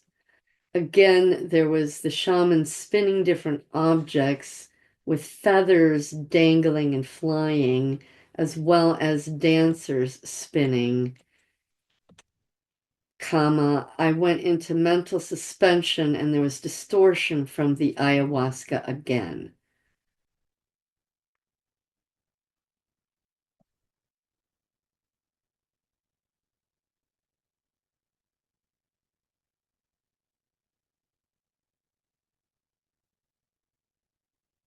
Cool. So that was the mental. Now we'll go to the spiritual. So here's the categories. So the trigger words and phrases. Yeah, the shaman was saying all sorts of crap. Encouraging us to drink the thing, encouraging us to, yeah, trigger words and phrases all over the place. Were there rules, obligations, or ordinances? Yes, we had to not disrupt their service. Did I feel abandoned or betrayed by God? These parts. It's not necessarily feeling abandoned or betrayed by God. What I've discovered over time is that my part will think to itself, well, God certainly isn't here. And I didn't start off that way, but by the time the drugs and the death happened, yeah. Were there curses?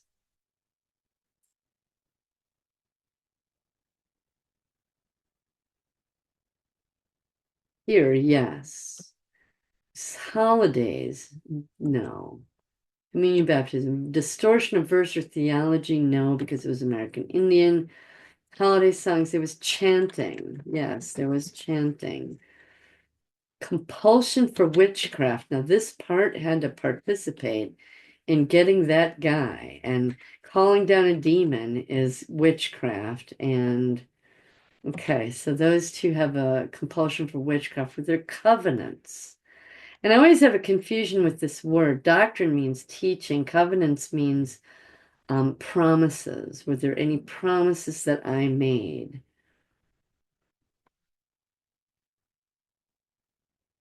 No. Was there marriage, a ring, a crown? No. Now, and y'all might have different things going on. That's why I've left this open where you can add your own stuff here. In each column, there's open spaces. So let me record what I have here for this spiritual stuff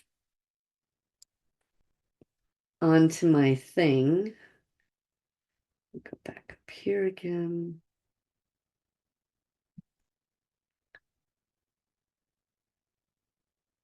American Indian trigger words, comma, the obligation to do what you're told, comma. There was chanting. What was that?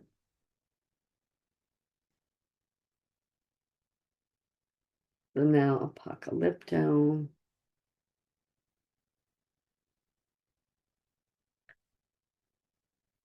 American Indian trigger words, phrases, and hand signals, comma. Obligation for this to be secret, comma. Feeling as though God was not present, comma. And there was chanting.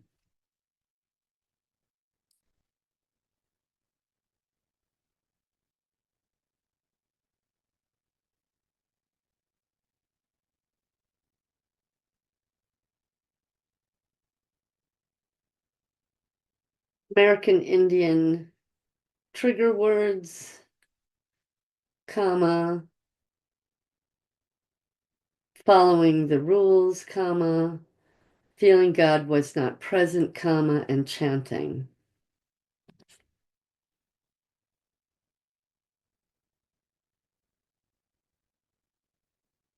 chanting.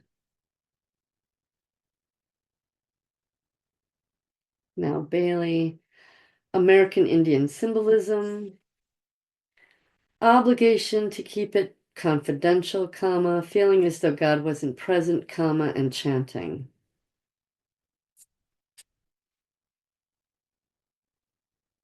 Chanting.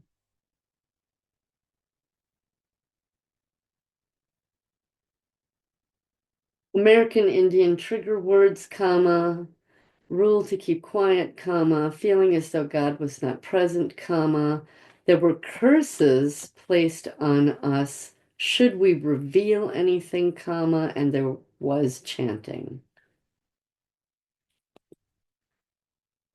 Perfect. Okay.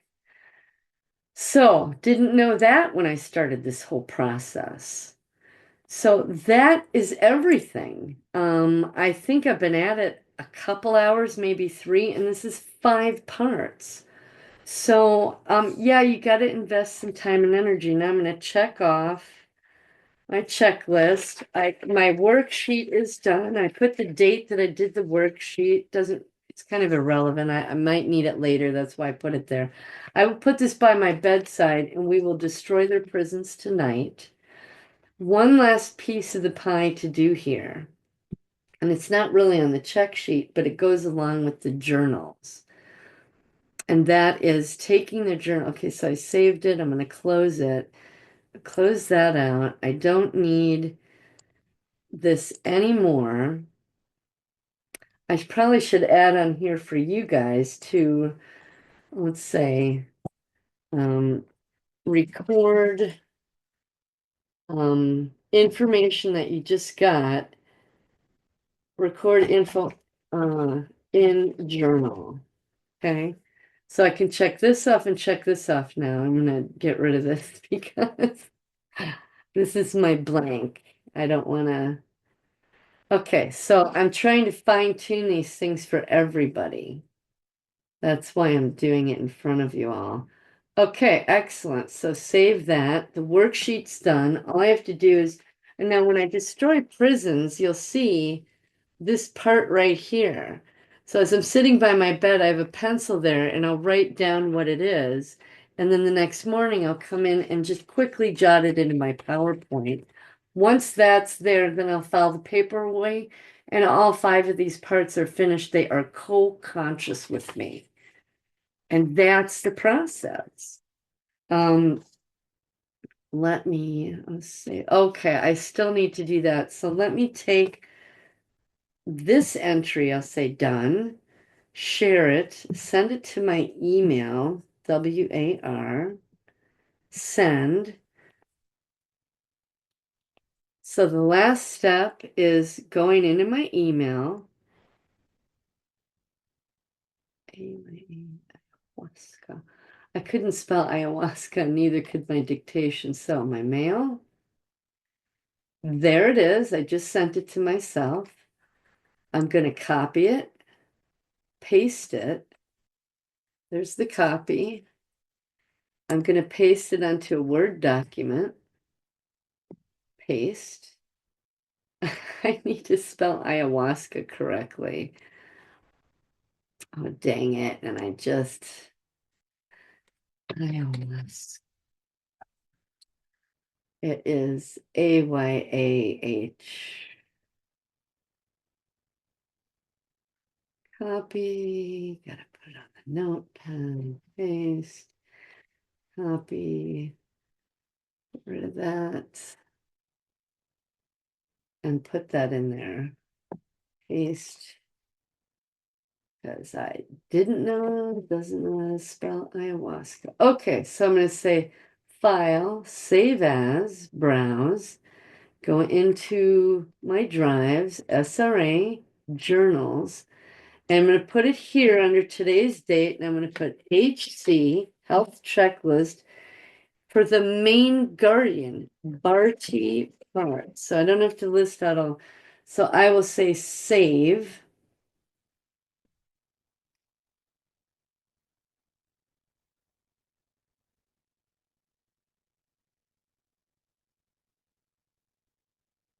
Now I will take this entire thing, Control A, Control C, copy, go back to my PowerPoint, go to Barty. Now, sometimes when I do this, the parts want me to list their individual experience under each of themselves. And that's what these guys want. So I will take Bonita, cut, and put it under Bonita. And I'll say 4Q25 health check, paste. So there she is. And of course, it's too big for the page. Delete this, delete, oops, undo that. Okay, we go back here, grab Breezy. Actually, I'll just do it. I don't want to confuse everybody with what I'm doing. I'll go back here to the journal entry. I've got Barty, Bonita. Let me get Breezy. Copy. I'll come back over here to Breezy, put in a date, and then it's the health checklist, and pop that in there. Again with Bailey, I'll come over here. Oops. Get her entry. Copy, come over here, check, paste it, and it's too big, so I gotta add a page, but I'll come back for that. And Basan. So copy, 25, paste. Forgot to put that it's the health checklist. So I'm trying to go fast. All right, this one needs a new page because I can't. Bailey doesn't like, none of my parts like it to be crappy. They want it to look professional and nice, just like everybody else's.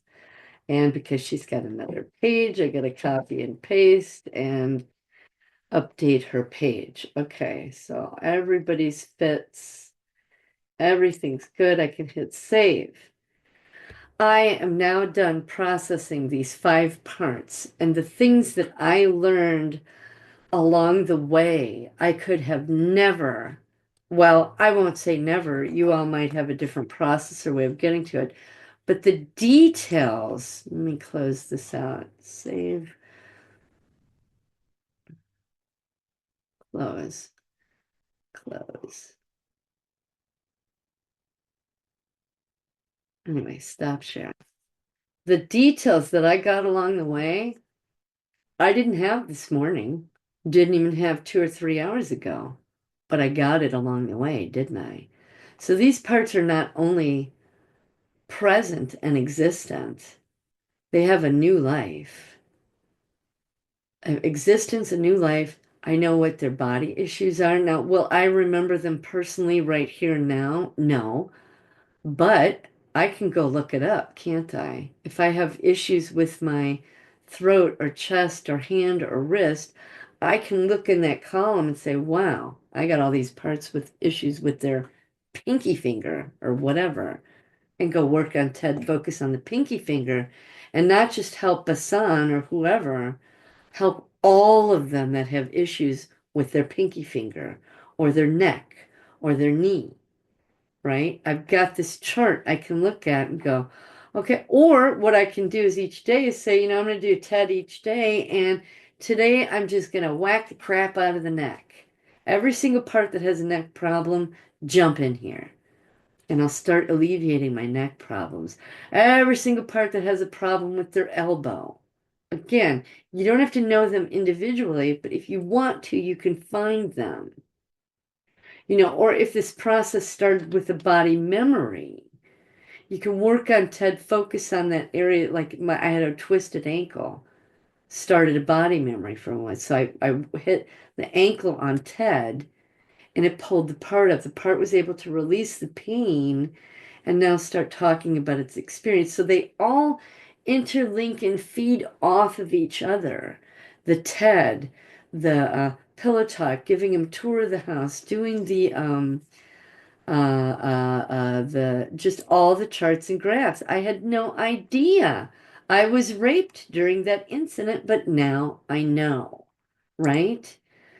So that's how a chart and graph can, the charts and graphs get you there. And those parts are so real to me now. And so I will never forget them. I will always know when I went to Sedona, 2 weeks ago, I thought, oh, we just went there for some little retreat, and I don't remember the day to day, blah, blah, blah. Well, now I know, yeah, when that biatch, my boss, mentor, handler, took me to Sedona, put me in these situations, drugged me, made me use witchcraft, and I wind up being raped in another ritual. Some other guy winds up being uh, drug induced to sacrificing himself and being torn apart by wolves. I didn't know any of that yesterday.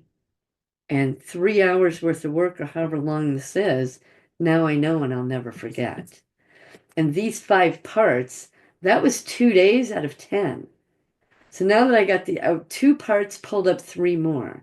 These 5 parts, now that they've gone through the entire process, will probably pull up the rest of those 10 days. And that will fill out. So that's how you tease up a part. That's how you uh, get the memory recovery, right? You start off with one little piece of the puzzle. Put them through this process. It might not be correct. Just put everything you can possibly figure out. Put them through the process and you'll tease it up.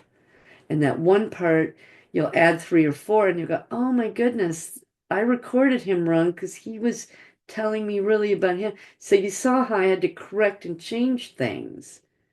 But once you get to the area where you're checking their body, their mind, and their spirit, giving them a new life, you got it, 90% of it.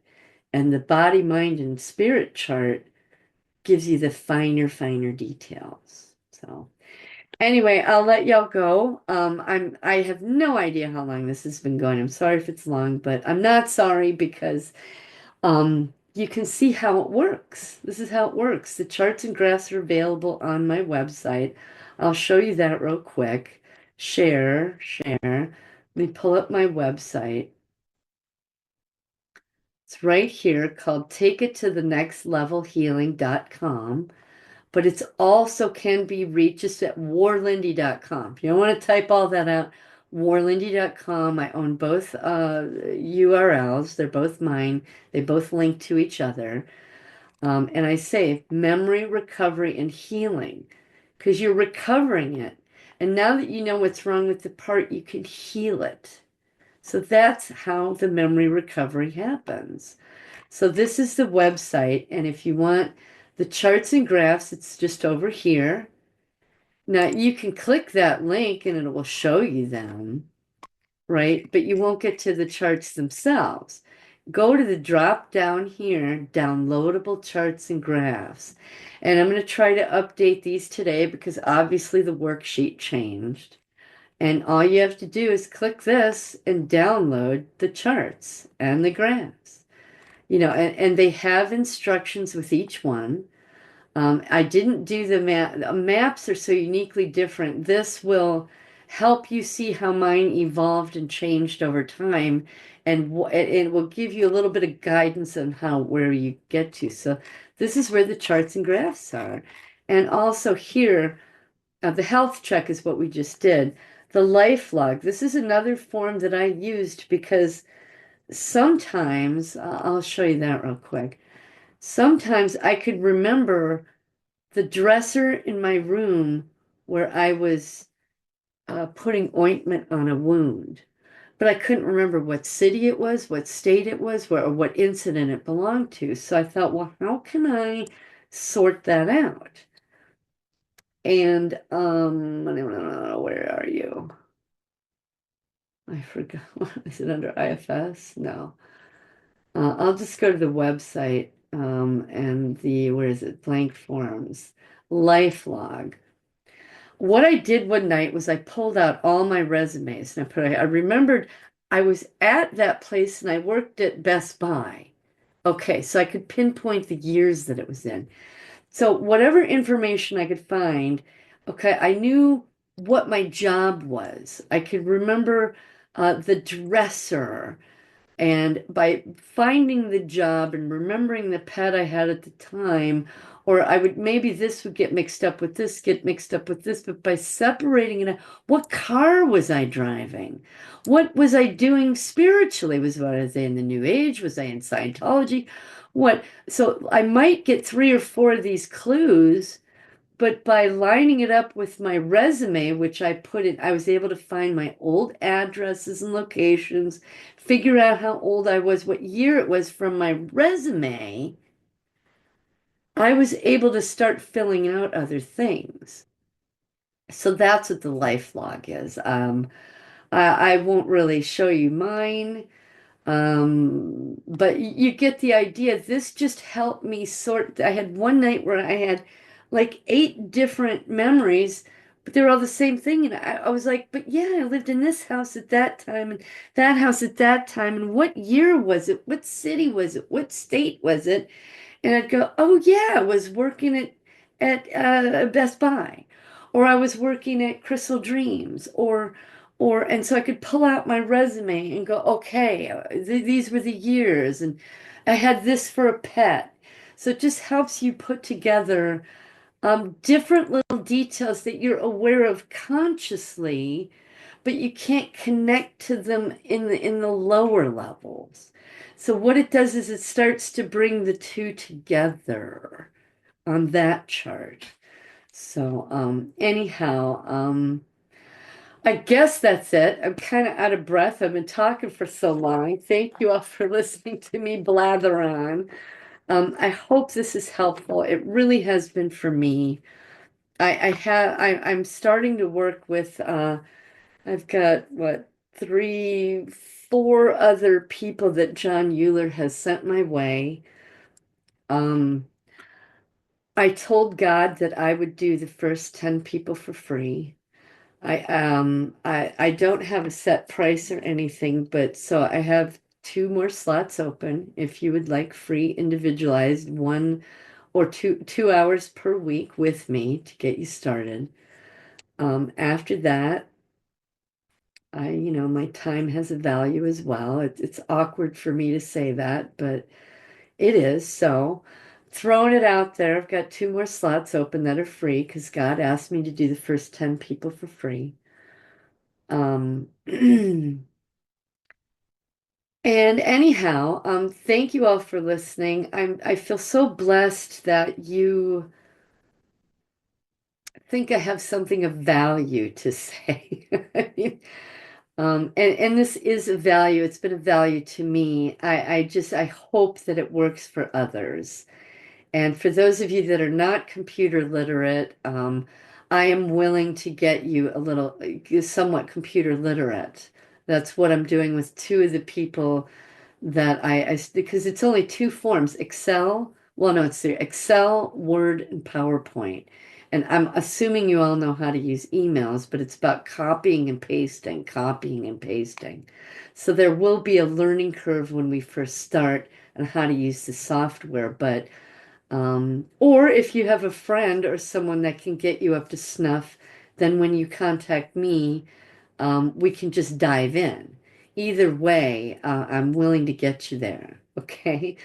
So thank you all. I love you. Dear Jesus, I ask that you give each person listening to this and watching this and working on themselves the exact thing, exactly what they need when they need it. Give them the courage to continue on and move forward.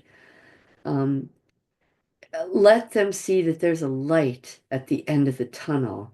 And yeah, going through that tunnel is hard, but there's a light at the end of the tunnel. Give them comfort, strength, give them eyes to see, ears to hear, a heart to feel you and cleave to you, and a voice, the courage and a voice to speak your word, Father.